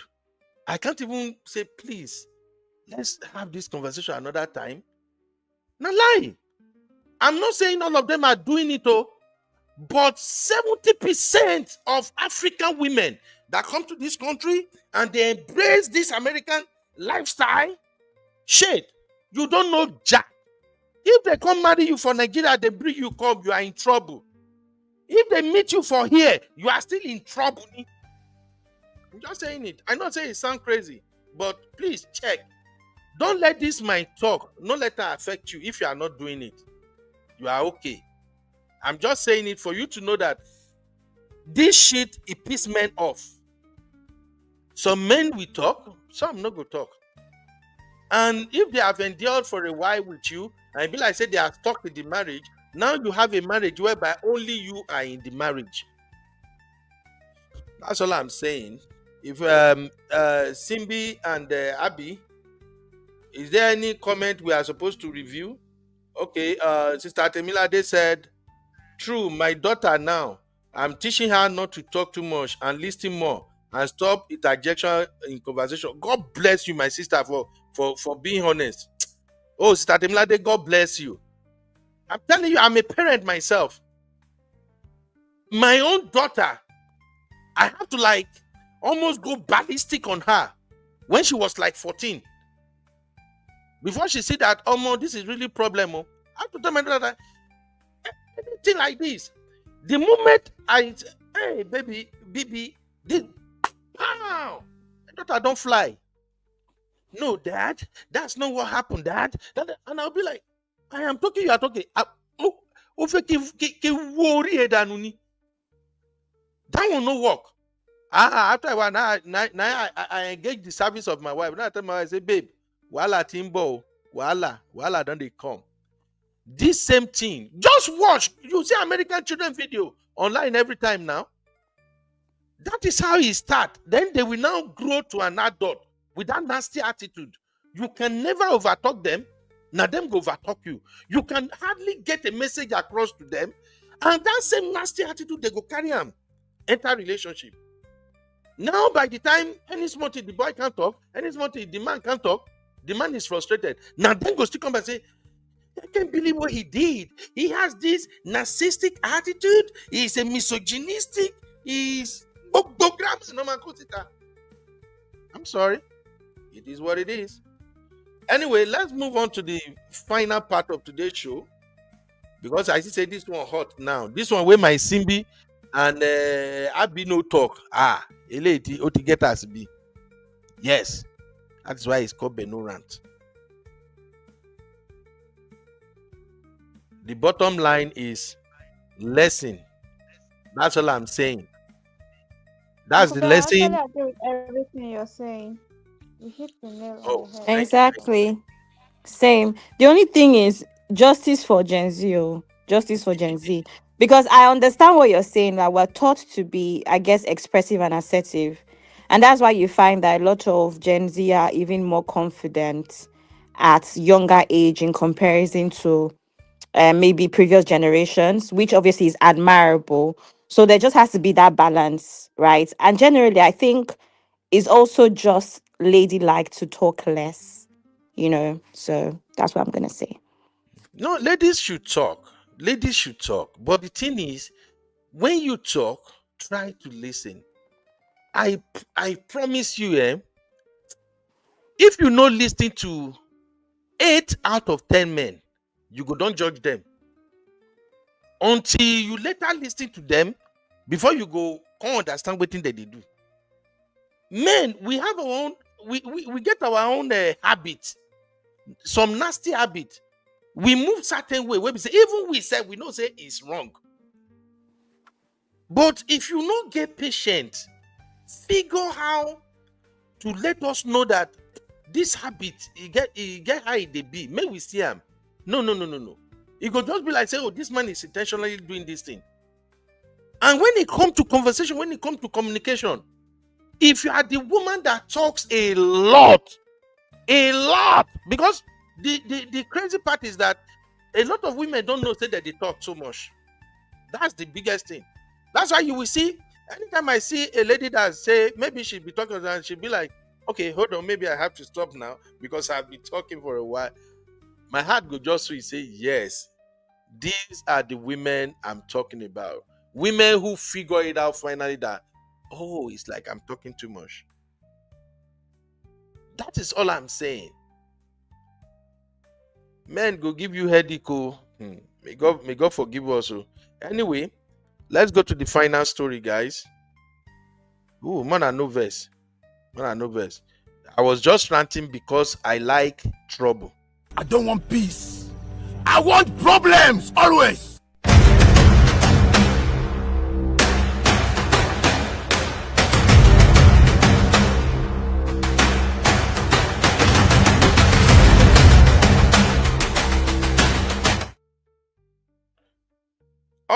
All right. Thank you, ladies and gentlemen. This is the last segment of the day.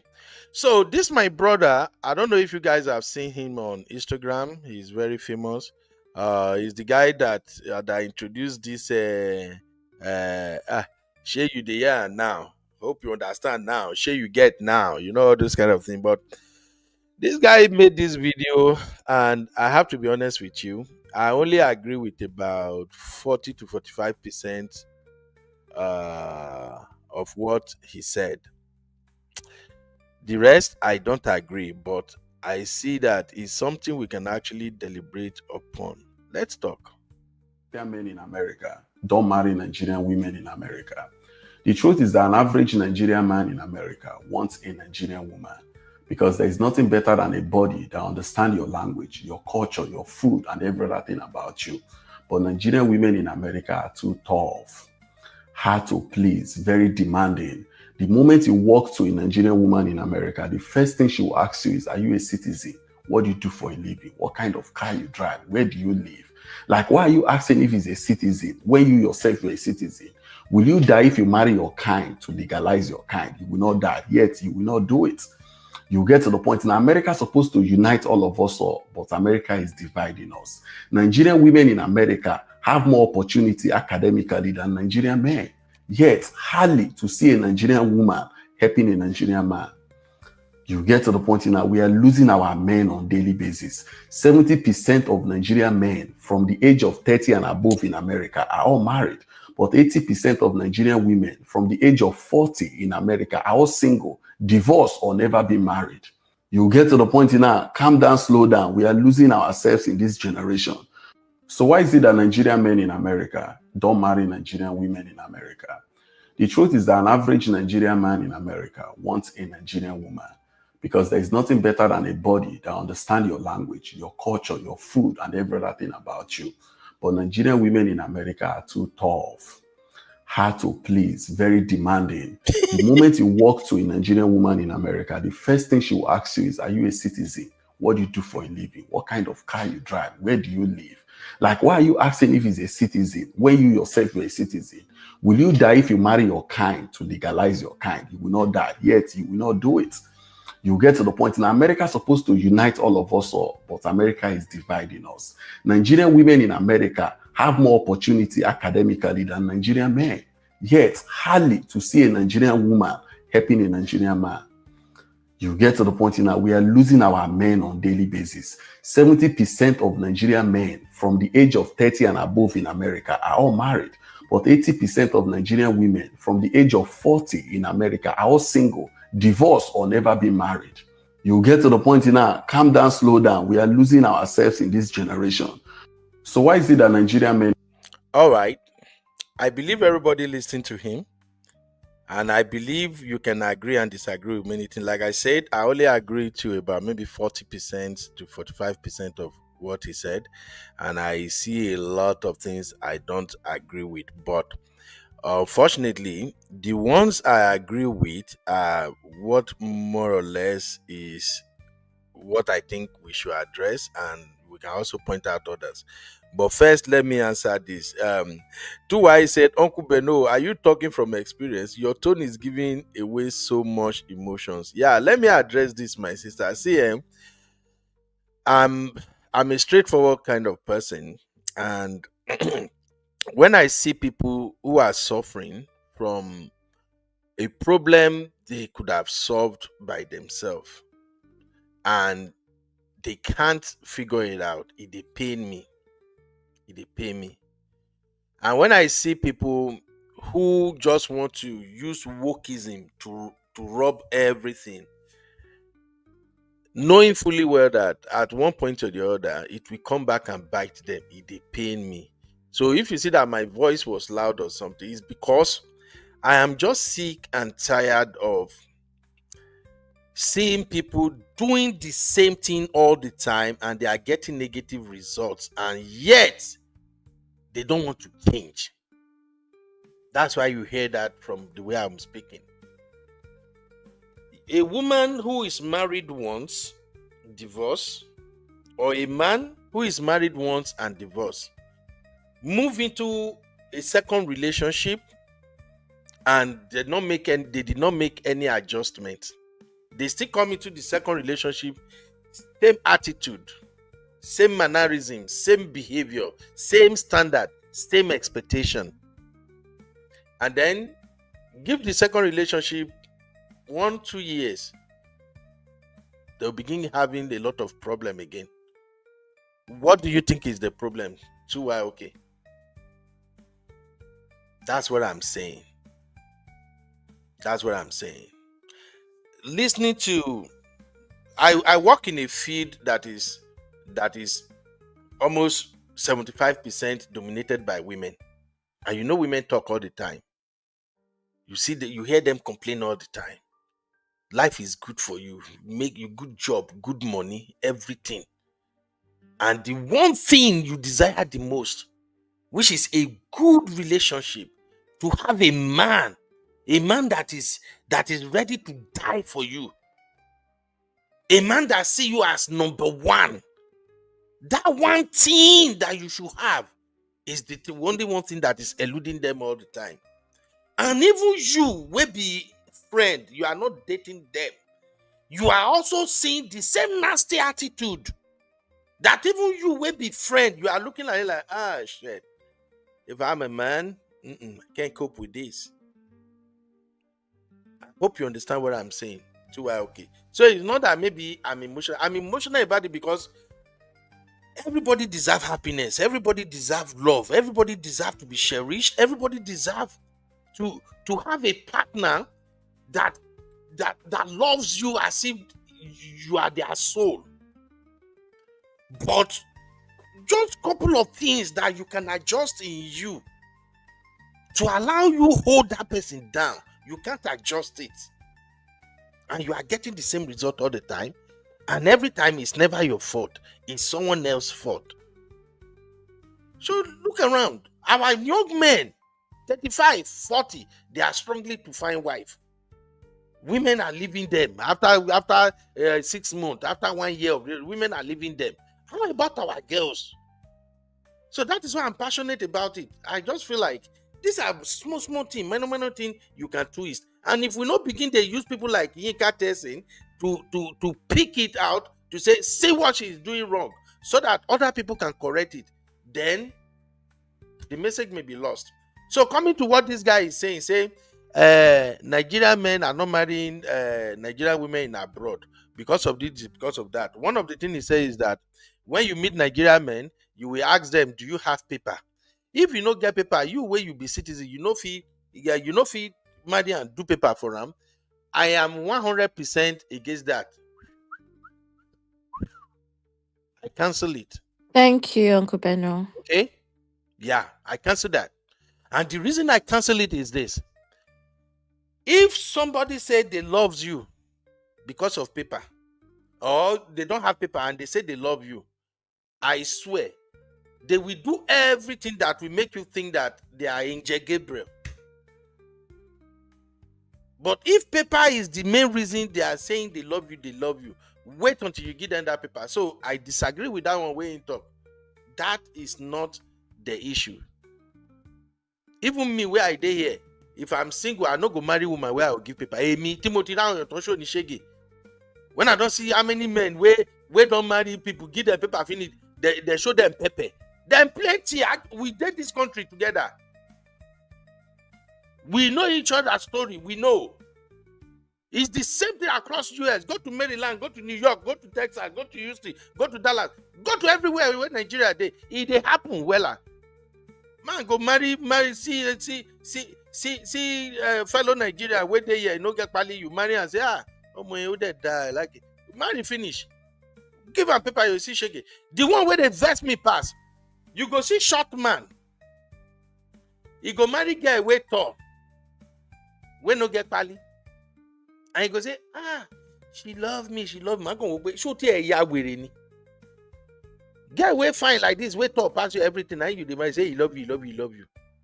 Okay, wait until you see paper. Make she see paper finish, make you say as you go. The same thing for women. You will see them, handsome guy, tall, they well built, they look good. When they find paper, they will be so nice around the woman. Everywhere the woman won't go, they go. Church, they don't follow her. Everywhere party, they don't follow her. The woman self go, they show her, oh, that's my man. The one where they verse me pass. If you ask the woman, say, this man don't get paper. Hey, the way she go defend the man, by the time the man get paper, bam, the lady no be him again. Some go even go. Do you know that some men, now them and their wife now go travel come this US. Them and their wife go plan them, they go agree. Say make the man go marry for paper. And the poor woman when want marry them, no go no say their wife they America here. Just wait, make you see paper finish. So I disagree with that. Abby, you want to say anything about that?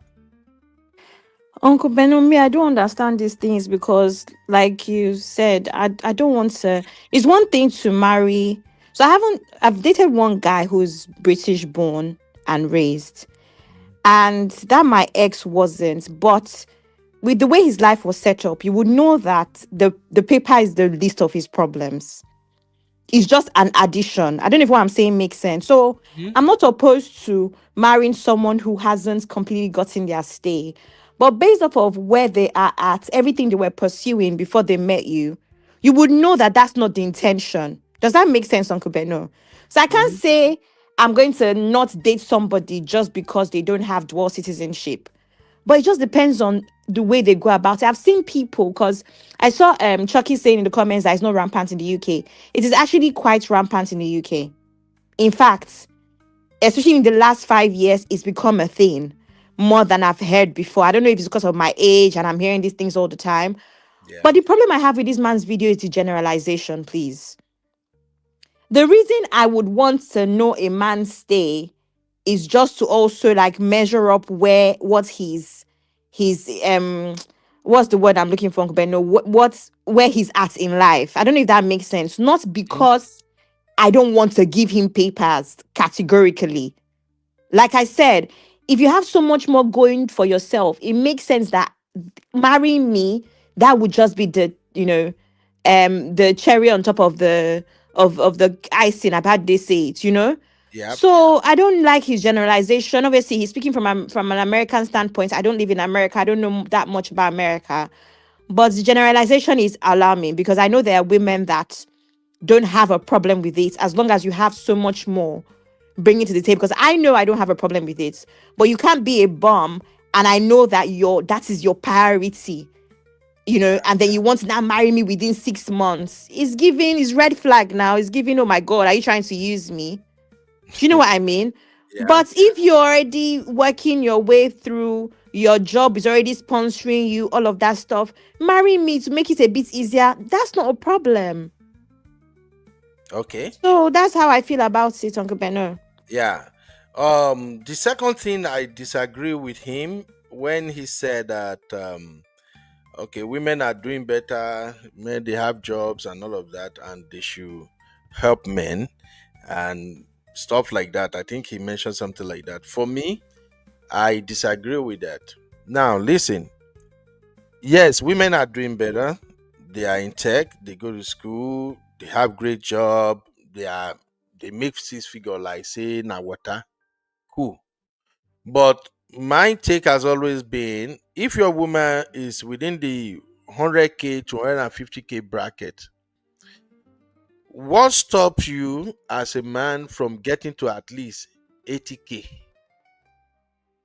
She's 100K to 150K and you are stuck at 46 to 50,000. Make it make sense. And you being stuck at 46 to 50,000 is as a result of you not acquiring skills as a man. You don't want to, that 6 months to 2 years that you can set aside to go to school just to advance yourself is too much of a time to invest in yourself. You want to continue to do what you are doing, and now you met this lady. She declared 150K a year, and then you guys start talking, and then she asks you, okay, how about income? What's your annual? And you'll be like, well, I think I'm managing, I'm doing good, I'm still making like 50 to 60. What do you think she'll be thinking in this America? Automatically, she knows that the kind of life she wants for herself, you may not be able to afford it. Because listen, a woman who is between 100K to 150K, she don't want to live in one kind of let me manage it house. She wants a fancy house. That fancy house will be going for close to 500,000 if it's in a place like Texas. I don't know about Maryland, but I know in California, the house where that kind of woman go fit manage, it go be from $1 million upward. So can you pay the mortgage? So at the end of the day, the kind of life where she wants, you can't give her that life. But if you are in the 80s, and you still have prospect of moving ahead, then you have something to stand on. So I disagree with that one too. What's your take on that, Abby? I will just ask you in the comment section now that I've never heard that women have more opportunities than men. Is that an American thing? No, it's not like women have more opportunity than men. But when we talk, there are some jobs that if you don't have maybe minimum of MSc, you can't get those jobs. So are you saying more women have master's degrees or postgraduate Yes, degrees than men? more women go to school here. That one said, And okay, whose fault is that? Is it because the men don't want to do it, or because the government makes it that way? That's my question. that has nothing to do with government or anybody. Okay, so it's a personal choice then. It's personal commitment. So yes. the men too can actually do that and level up. What happens is that in case of men, first off, when we come over here, some of us we are already old before we got here. Okay. You know what I'm saying? Okay. When I came to the US, I'm already in my late 30s. So Okay, when so you are you saying on an average, women come at an earlier age? no. Where I'm going is not even when they come. What I'm saying is that for men challenges abroad is quite different from women challenges abroad. Okay. Now, another thing is that from what I've observed so far, this is not the same thing with everybody. Women tend to settle down, accept the new environment, which is the abroad when they come. Women Okay. tend to accept it and settle down faster than men. If a woman come to America now, in 5 years' time, the woman have already embraced America as her new home. Meaning everything she is doing now is about how she wants to secure her future I and stay of here. her children here Yeah. in America. We as men, sometimes it takes a man up to 10 years before he can begin to accept the reality that, oh, this is my new home. To be You fair, see? I hear Now, more men complain about being homesick, wanting to move back to Nigeria and yes, stuff like that than I hear yes, women. that is So I don't there. know why. Yes. Then secondly, men has a lot of pressure than women. Mm. Just like Chucky is saying in the comment. And thank you, Chucky. You see, that's why I can always relate with Chucky 100%. Mm. Men in abroad, we have a lot of pressure than women. So how does that play into advancing yourself? I give you an example. When I came to the US and I decided I was going to go to school, the moment I realized that nursing is what we give you quick money, quick job, and everything, I have the option to go for my RN. But then American education is different from Nigeria. If I'm going to go for RN, I have to take prerequisite classes, which is going to take 2 years. After the prerequisite classes, I will now take nursing classes for another 2 years to become an RN. That is 4 years. You feel me now? Yeah. And at the time, I've already spent 1 year in the US before I start considering, oh, let me go to nursing school. So now, if you add 1 year to 4 years that I'll be in nursing school, add it together. That is 5 years. As a Yes. man, we hardly don't have that patience. Now, it also depends on the circumstances surrounding your relocation. That's why I still want to do my series. It's going to be 10 episode series. Even I Okay. support me, I go do them, which is Imported Husband. It's just my story. Hopefully it can help some people. So now, that 5 years as a man, I don't have the luxury to stay in school for 4 years because I have responsibility. I have children, bills, everything. Shall you see? Now, Yeah. I now saw the option of let me go and do LVN. LVN will take 18 months.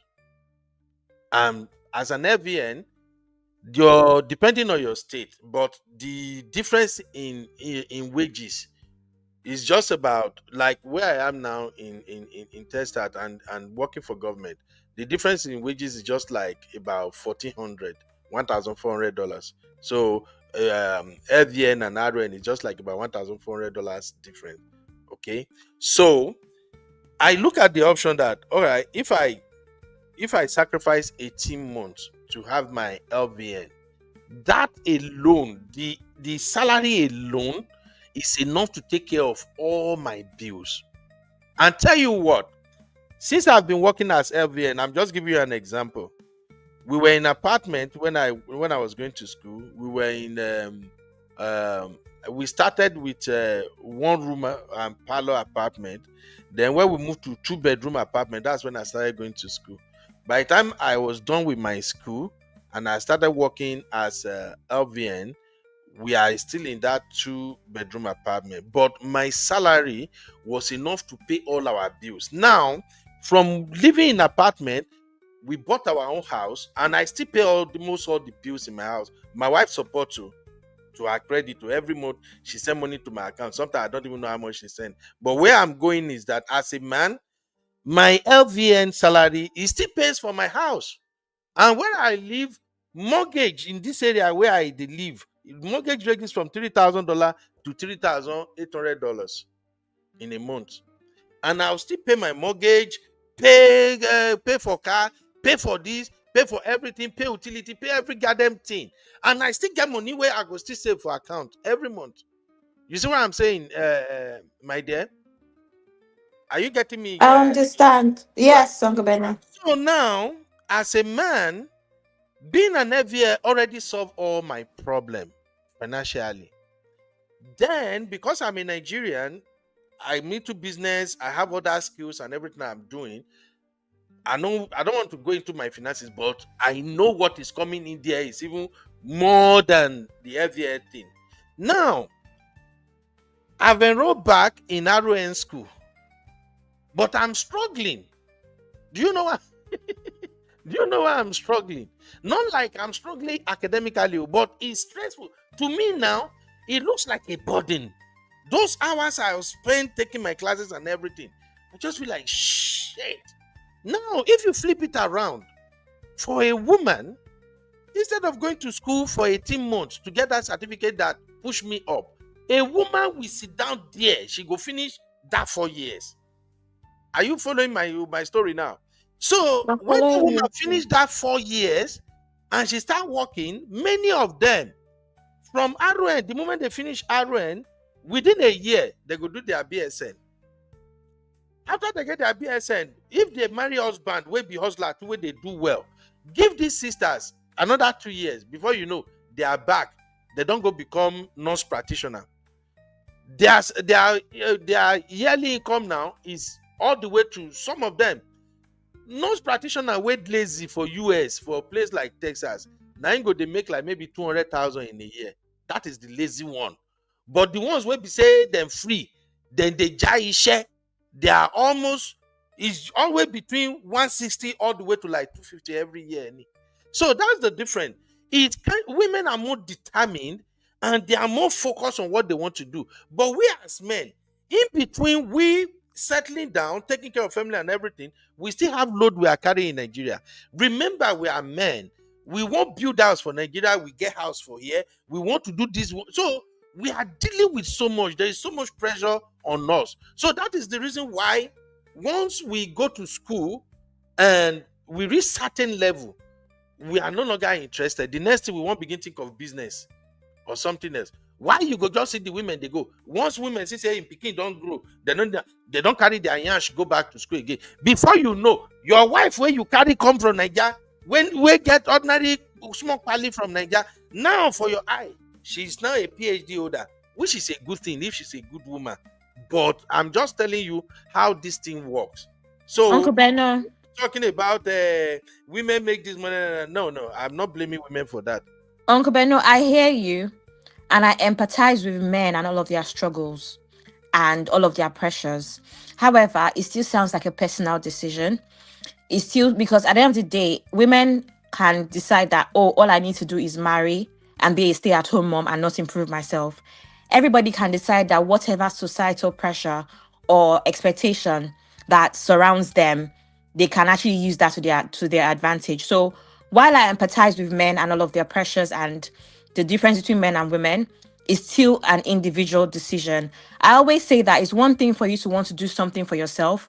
It's one thing for you to want to do that same thing for your family or advancement of your family. And I always say that you also have to have it in you to want to do things for yourself. So that's all I'm going to say. All right, thank you. Shintika in the building.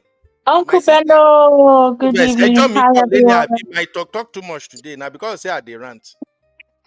No, Uncle Bello, you have a point, too. Your talk not too much. Oh. So, honestly, what you said, we all kept quiet when you were ranting because you had a point. And the thing is, even though many of us here, I'd like to believe that none of the ladies here is like that.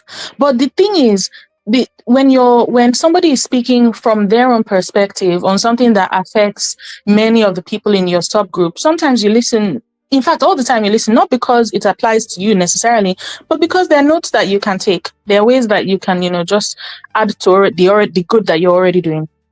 So, having said that, Uncle Beno, I think that, the other thing I'll say before I say what I really want to say is that Abby is completely correct in the sense that a lot of these things are personal decisions. They're, personal behaviors, and it's all, again, you can say that the wage gap between black men and black women, especially including, Nigerians in diaspora, is it can be quite big in the sense that the achievement gap for women is a bit higher. So women are studying more.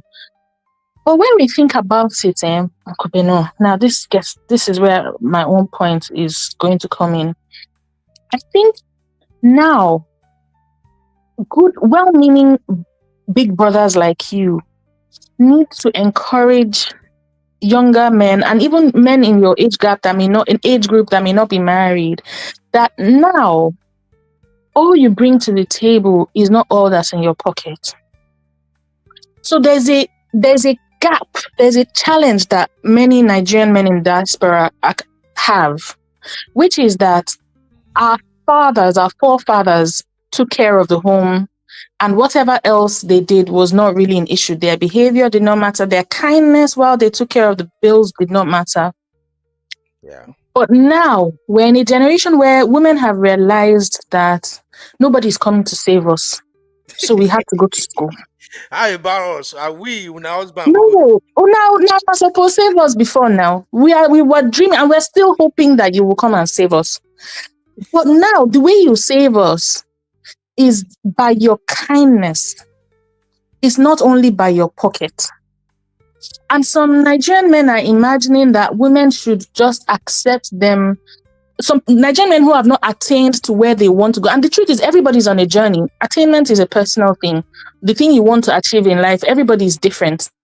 My mom used to tell us when we were growing up, she said, look, as far as the person is a man, even if he pushes a wheelbarrow in the motor park, he can approach the Queen of England because he is a man. And as far as she's a woman, because she has autonomy in herself, she can choose to say yes or no. The only thing is she should not be rude. This was something my mom drummed in our ears when we were growing up. So now that you have women attaining and making, they have means of their own, it is very important for men to come correct with kindness and not with presumption. And this is not to say that many men don't come correct. Many men do come with kindness. But in this general discourse that we have on social media, like with what the video that you played, it was a presumption and like a sense of entitlement that you should do certain things for your Nigerian brothers. It's almost like manage them the way they are or settle with them the way they are. And the truth is, there are many Nigerian women who want to be with Nigerian men. The question though is it charity or is it love? And if it's love, is it kindness? Is it reciprocated? Is it safe? You're right. So whilst we're challenging women not to be overbearing, please let's encourage the men, because like you said, honestly, there is an attainment gap between black men and black women globally right now. But there's still also a wage gap, because on the same jobs, men are still earning more than women. That also applies across the world. So, and women know that, we just have to work hard to take care of ourselves. And hopefully we find that man that works alongside with us and takes care of us, and we can take care of each other. But that kindness, no, it's not about looking for who will respect your pocket. It's for looking for who will respect your heart. And that means come with a good heart. Yeah. Thank you, Yinka. You make it make sense very, very well, my sister. Thank you for that understanding. And when we're talking about this type of topic, more than not just the take and say na play. We are talking about real life issues here. Now, for men in America, before 2YK go say I dey emotional about it again. The same thing I noticed with a lot of women, I noticed times two of them with our men in this America. All the places that I've worked, when you go to work, nobody is your friend. I preach that all the time. But everywhere I work, when I see Africans and I see Nigerians, and somehow we started getting talking and all of that, the moment I observe that they are working overtime round the clock, my brain will automatically tell me something is wrong with this person. This person might end up in this rat race and never get out, especially men. Because one of the things that abroad do to you is, as a man, because of the pressure from Nigeria and the pressure you are dealing with here, you always want money and you want more money. And the way the wages are structured, if you don't go to school or acquire high level skill, no be ordinary, no be skill, correct skill wey be say your per hour should start anywhere from $40 an hour. If you are in America, you are not ready. You will end up with overtime. Now, once you are being sucked into that overtime, you can't get out of it easily. So when I see our African brothers like that and we start getting close at work and they really open up, I usually tell them that, hey, bro, get the fuck out of this job as soon as you can. If you don't go to school, you will have yourself to blame. You would have heard people complain that they can't go back home. There is nothing to take back home. All the money they make is on bill. They spend it on bill. It is true. But what they are not telling you is what they did within the first 5 to 10 years when they relocated. If you figure it out within the first 5 years, you are made. Because if you can, within the first 5 years, you can get into school or you acquire some high level skills, that means the next 5 years, you will gain balance financially and everything. But if you don't fix that, there's problem. So when it comes to women marrying our fellow African men or Nigerian men, you as a man, you must bear it at the back of your mind that America no be moi moi. This woman, she have aspirations. She has goals. She has where she wants to be. Unless if that woman will not get ambition. So, but if that woman will get ambition, you should rather let her challenge you rather than you trying to be thinking the way the people who have been here before us used to think. Those who were here before us, their mindset, not all of them, but some of them that I've seen, they have this terrible mindset of, how can I be the one in charge of my wife, both in finances and everything? I have to control everything. So that way, all their plan is around the income their wife is making, not the income they are generating. So please, when you see Nigerian women abroad, single Nigerian women abroad, before you approach her, always ask yourself, what thing I don't even achieve in this country in terms of skills and education. So, like this guy is saying in the video, say they will ask you, well, do you have card? Where do you work? No! Everything is about security, because even you as a man, you don't want to marry a liability. Even here in America now, if I'm single and I'm looking for a wife, I'm actively looking for a wife. Omo, na job interview you dey come. So Abby, I'm 100% in support of what you said. And those are another angle where I disagree with this guy video. If I want to marry now, as we they go on date, na job interview. Hey. How many times have you guys heard me here when I said, if I want to say I'm single, I won't marry now? The woman where they go after, you must either be an engineer, a nurse, and if you are a nurse, I won't even marry you if you be RN. You must be nurse practitioner, or you Uncle Bendo, you won't leave room for growth. Okay. That is part of the interview now. When you come, when I ask you, so what do you do for a living? And you're like, oh, actually, I'm not materialistic. And where do you see yourself in 5 years? Where do you see yourself in 10 years? My own, sharp. What do you do? I'm an RN. I will ask you, how long have you been an RN? Well, I've been RN now for 7 years. My brain go bang bang. Yeah, she's not achieving more. So I don't know if you guys get what I'm saying. She thinker. It's the same thing for women. So my brothers, it's not like maybe, oh Ben, what are you saying? It's fact of life. When you meet her here in abroad and she asks you what do you do, and you're like, actually, I'm a nurse. I'd be like, okay, what type of nurse? Well, I'm an RN. How long have you been RN? As a man, I've been RN now for 10 years. Because sometimes when some people say those things, when they call the number of years where they don't do one position, it won't be like say that they boost themselves. But for person who won't marry you, when she hears say you be RN for 10 years, or you say, I work as store manager, floor manager, or something. How long have you been there? And it's like, oh, I've been working like that for 10 years. Okay, what will be your qualification, Gaga?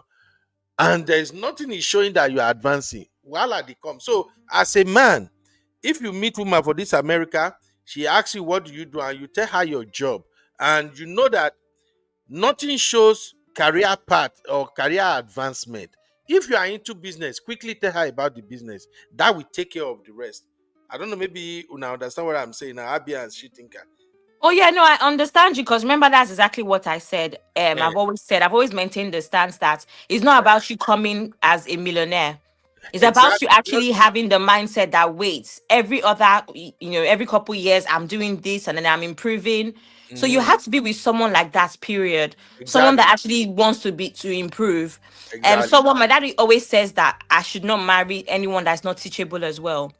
So it's all of those Mhm. things, that you have to look at. So yeah, it's not about coming as a millionaire because someone can be a millionaire and money can go. But is that even behavior of I can make it, I can figure out something, I can do something that we need? So I'm with you on that. Exactly. Well, So well, with you, Uncle Beno, yeah, completely. because for me, for instance, now, if you ask me, oh, what do you do? Some people won't even tell you they are LVN.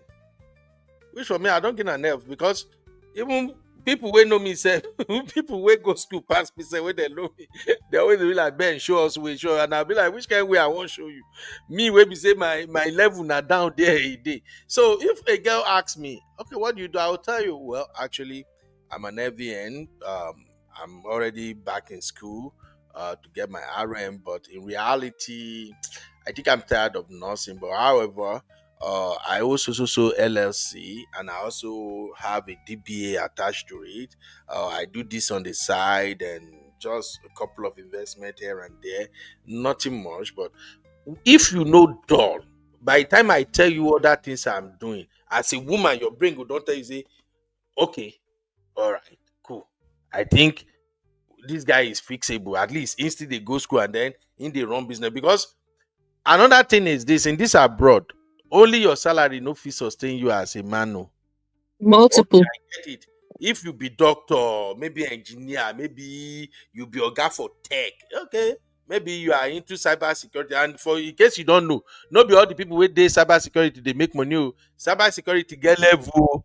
Because now some of the things when they take chop our guests for Nigeria, be like, tell them, oh, I'm into cyber security, and those guys will just say, oh yeah, you get money. So now lie you. Oh, I mean, Get once they hear tech, they will think that money. You will not check if it's tech as in tech or technician. You don't be checking. You see? Tech Oh, can mean so many things. thank you, Sister Tutu. You see what Sister Tutu say right there? Say, my brother, they get one certification every year. You just have to keep on moving. You have to keep on Uncle moving. Ben, that's Sister Natu. I always say, who is not Tutu again these days? I was like, do Oh, we have Sister Tutu? we have to now our team member. Now, Sister Natu, sorry. Okay. So, my brothers, I got to go now. The bottom line is this. What this guy is saying, I only agree with about 40%. The rest, I don't agree with it. But these are the conversation we need to have.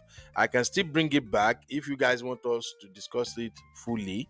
If the conversation is beneficial, we can talk about it because this not big issue. Many of our men, especially Nigerian men in America, they are getting stuck. And once you reach last bus stop for America, it's a bad thing. If you no go school and you are the job where you dey do, it can't be like say you no fit advance again. Wahala don dey. Okay. Now people like that, now you go talk to woman no go marry, and go say they are selective. They are it's not like that. Okay, everybody is aspiring for something one way or the other. So you just have to continue to grow. Ni. And if you are in this America, stop wasting your idle time. I've explained that here before. Stop wasting your idle time. When you see, say, 4 hours the day free in a day, or 5 hours the day free in a day, as a man, figure what you want to fill that empty hours with they free. Because ideally you are supposed to sleep for 8 hours, right? And then you go to your regular work for another 8 hours, right? So if in between you have 4 to 5 hours where they free, figure out what to do with it. That 4 to 5 hours is enough for you to go to school. Uncle Beno, sorry. Now that you can literally start and finish your degree right from the comfort of your home. Uncle Beno, sorry. As a man, you're not a millionaire. What are you doing sleeping 8 hours every day? Modano, maybe we not sleep 8 hours. No. Abby. I don't sleep 8 hours. Abby, I sister you me. 8 hours for what? It's one thing for you to say there's 2 times a week or there's weekends where you actually relax. What are you sleeping 8 hours for when Ubi, if you they are don't not a sleep 8 millionaire? hours, they may develop high blood pressure and die before we're ready for them This to is fly. Please, they let them 2025. sleep. This is Let them 2025. sleep. 2025. Poor people don't sleep for 8 hours. Don't be angry. Now lie you. Man, I beg all the men where they here, they sleep because as a man, your body they different from woman, no. They sleep make sure you sleep. Me like this, my madam no. At least 7 hours he go complete me where I'll take sleep. It's literally biologically needed. If you don't do Uncle it, Beno, you I don't wonder. like that statement you just made about men, women. Our bodies actually need more than your bodies need. Let's not go start that biology class, please. I got to go. If you still want to make the conversation continue, CB can hold it down. But if not, let's call it a day. We can continue the conversation tomorrow. But I will still share this guy video. Let's think about it. There are still many brilliant comments under this post. And I see the Bass boast way they there, but I'm not interested in that. I just feel like in this video, he's just repeating what a lot of men are complaining about in America now. Where if you go to bar, you go and hang out, what many men are saying is what this guy is saying exactly. So that is why I think it's better for us to dissect it and see how we can improve. Women they know they stop. Women know they stop. Even after they don't get PhD, they go enter business again. You go there, they complain, they whine. Your wife go become millionaire for your body. If you know say you know fit hustle like your wife, I beg no they take your wife they play. Kukuma, if they worship her, women like praise, they hype her, everything. Just show her say you are ready, so that she go carry you along. Women are making money now. They are breaking barriers. So many of these sisters on this platform, I not just want to expose them new. Some of them get 2-3 businesses that they are running. Many of the sisters we have on this platform, them plenty. They be millionaire. Don't underrate them. So men, buckle up. If you know say you cannot hustle like your wife, better team up with your wife. They pamper your wife. Well, women, they get sharp mouth. But you see, when you take love, suffocate them. They go work with you. I know. She think I go say, make her no talk her now. But let me just tell you, bros. Sometimes you need to know when to accept defeat. As it is right now, women are winning. They don't really want to stop. They are making this money like say tomorrow no day. If you think I'm lying, go and check them out when they go do girls hangout. When they call that ladies hangout, when they call herself. If they go treat themselves, fear. I'm telling you, just follow some of them. Go store, go where they buy clothes, buy shoe, buy this thing. Now there you go. No say you as a man you have to buckle up. Some of these aunties that you are seeing, they go waka enter boutique. They go spend 7K, 10K. Now they go swipe their card, come out. My advice to you as a man in this diaspora, if your woman get money past you, it's not a big deal, no be problem. You just have to grow. You have to grow in maturity, and you have to make sure that you show her that you are not dormant, that you are not redundant, that you are not just sitting here doing no freaky shit. The best thing you can do, support her, not criticize her. No go to judge her for your family matter, for your family people. Don't drag her down. Rather, lift her up. When your woman in this abroad, when your woman bring business idea, don't say because you don't have the financial wherewithal, you will talk her down. Now, what did they make many men they regret today now be that? America get plenty opportunities. And now women are then they smart pass. All those times when you they go kill yourself for overtime, your woman don't they for phone, don't they research. If you not bring yourself, calm down, make una they get better conversation so that she can open up. Now, some women can even show you what you can go and do to make good money. They have a lot of skills. Women know they sit down for abroad. Now they come abroad where they easily frustrated as men. When women left the church of Africa and they come abroad, like this particular America, they already made up their mind that they are going to be successful, and they are not planning to do anything illegal. Now we, especially we Nigerian men, now we go come up for Nigeria, when we go to this, a miracle go happen. Even I say, make I tell you now, my important husband story, I will tell you. It's not about my love story. It's about my struggle as a man in this America, and I hope it can help you.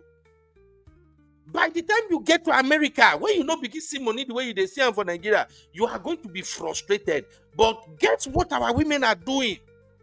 When they are coming, they already made up their mind. They already know how they want to navigate the entire country when they go get to where they want to be. Then they get skills and their brain they cool. If they go school, they know book. You know, be like us. When they go school, even now when I go back, say I want to RN, at times I go carry eyes put for my head. You know, so now I get bored. Sometimes I go read the thing, no go enter. I go carry eyes, I go put up for my head. My wife go, they laugh me. I go say, what are you doing? I say, this brain no one carry waiting at the study. I won't make it cool. Oh my God. See, my brother, if you want to marry Nigerian woman in America and you want to be successful, there are just simple things you will do and it will work out. Number one, love her. Love her sincerely. Number two, show her you are willing to do anything and you are open to work with her so you can get to where you want to be. Number three, if you feel overwhelmed, tell her. Tell her you are overwhelmed. Don't criticize her. Don't take it out on her. Number four, be her top cheerleader. Because as you pursue your own career and everything, she is also chasing her. And if you see, say, as una two they chase on a career, una they get children, the children they somehow give her headache. Help. Work together as a team. You know hard though. And when you want to talk to Nigerian women abroad, stop toasting them as if you are toasting women in Africa or Nigeria. They are smarter than that. When some of them no need to go call your work or check anything to know how much you are making. In this abroad, the moment you tell them where you work, they already know what you want. Hey, babe, oh, I work so place, I'm occupying so position. They already know your work. So be humble, be honest with them. Don't say you want those Nigerian woman where date this America. You won't go to us and say, now one girl for Nigeria where you want to impress. Who are you trying to impress? I don't know about UK. I only know about US. That's why I'm saying this. It's not about impressing her. Rather, impress her with your goal. Impress her with where you are and where you want to be. Impress her with your action, your direction, your plans. I rest my case. final word, Abi and Simbi. I don't overrant today. When I don't somehow figure how to trigger me. Uncle Ben, no, we actually let you rant today. You should be proud of us. We didn't disturb you. We did not Yeah. interrupt you. We just let you, rant. Anyway, me, I've just said what I've said. Please, if you are a young person, I don't know what you are doing sleeping for 8 hours, except you actually have that schedule and it works for you. But in this day and age where one income is not enough, I don't know how you are getting 8 hours to sleep. So I said what I said. If you're an older person, of course, by all means, your body needs what it needs. So that's that. If you're hustling, you're a high achiever, please push. 5 hours, 6 hours is enough sleep for you. What else? I would just say, like I said earlier, as a woman or as a man, was he as a man or as a woman? Whatever. I don't even know what I'm saying, but please, it's not even about you being ready made. It's not about you having dual citizenship, I don't think that obviously I can't speak for every Nigerian woman, but I know that I'm surrounded by women that have a good head on their shoulders and they're not looking for too much. Just like she thinker said, you have to be kind and have emotional intelligence and all of those attributes that we look for. Personally, you also have to have money. Personally, everything goes hand in hand. That's my own personal preference. You can't be kind and not have money. It's not going to work with me. I have kindness at home. But yeah, that's what I'm going to say. Everybody should actually do what they have to do for themselves. It's not always about a partner. I'm not working now because I have a husband at home. So when you do things for yourself, it puts things into perspective when you have a partner and when you have a family. So yeah. Thank you. Thank you very much. Simbi, any See you last? later. Thank you, my dear. Um, Any last word, Simbi? Uncle Ben, no, I think you nailed everything, and I also agree with everything Abby said. Abby, thank you so much. Yeah, that's Yeah. it. Yeah. Oh, see, Sister Natu, troublemaker. Sister Natu say, um, Sister Natu A say, high achiever can never sleep 8 hours. Maximum na 5 hours. I said the same thing too. Look, let me tell you, when you are younger, you can do all that. Say you only sleep 4 hours, 5 hours. But please, as men, I don't know how women body they work. Once you are 40, make sure you have enough sleep. In fact, by the time you are 40, it doesn't matter how creative or how high you want to achieve, body go tell you if you are not sleeping well. By 40, you're supposed to have figured out some shit. You're supposed to have known that it's all about working smart. It's not working hard. So please sleep. Oh. If you are not sleeping, you will have high blood pressure. I'm telling you, professionally speaking, if you work that much, you keep it going and you are not sleeping enough at night, you will end up with high blood pressure. And that will not be your portion in Jesus' name. When you have high blood pressure and it goes on for like another 3 to 4 years, then you will start having erectile dysfunction. Now, when erectile dysfunction enter, you know fit carry why your woman as you want, then you will start having depression. When depression come enter, it go come be like say your life don't the end. So please, joking apart, if you are hitting 40, don't joke with your sleep. Sleep very, very well. Okay, I hope that helped. Thanks everybody for being part of today's show. We cover a lot today, but I hope we also learn. Thank you, Auntie Yinka. Thank you everybody in the comments. Sister Temila Day, Sister Marriott, Dr. Adama. Thank you everybody for bringing it 100. And I beg, make una no verse for me when I rant. That is just me being in like my honest zone. I don't like to sugarcoat anything. That is why I rant whenever I rant. And I usually rant when I see things that I think we can correct, but we just want to use maturity and wokeism to override it. So I usually rant. That Chucky, thank you, my brother. I appreciate you. Uncle Patrick and everybody, thank you very, very much. I'll see you guys in the next one. Bye bye for now. I got to run.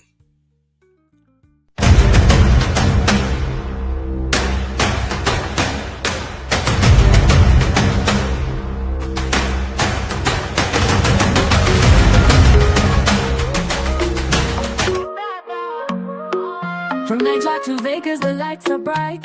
Champagne popping under the neon night. I swear be shining gold and white.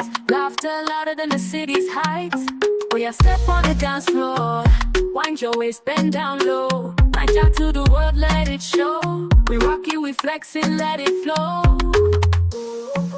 There's a heat, but we bring the rain. Palm wine vibes in a champagne lane. Your love aroma drives me insane. Culture's a wave you can't contain. Raise your hands if you feel alive. Heartbeat matching the drums drive. We are step on the dance floor. Wind your waist, bend down low. Night out to the world, let it show. We rock it, we flex it, let it flow.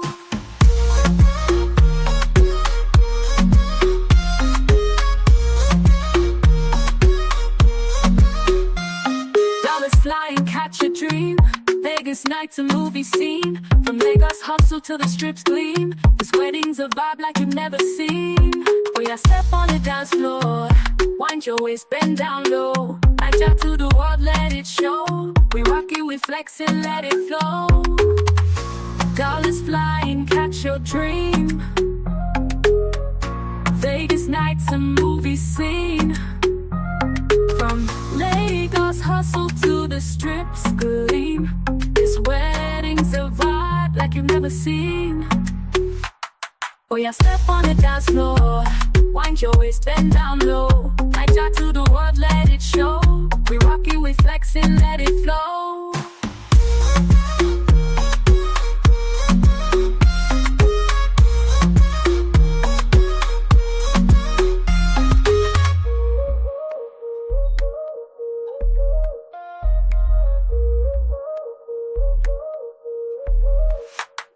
Oh yeah, step on the dance floor. Wind your waist, bend down low. Night out to the world, let it show. We rock it, we flex it, let it flow. Wind your waist, bend down low. Night out to the world, let it show. We rock it, we flex it, let it flow.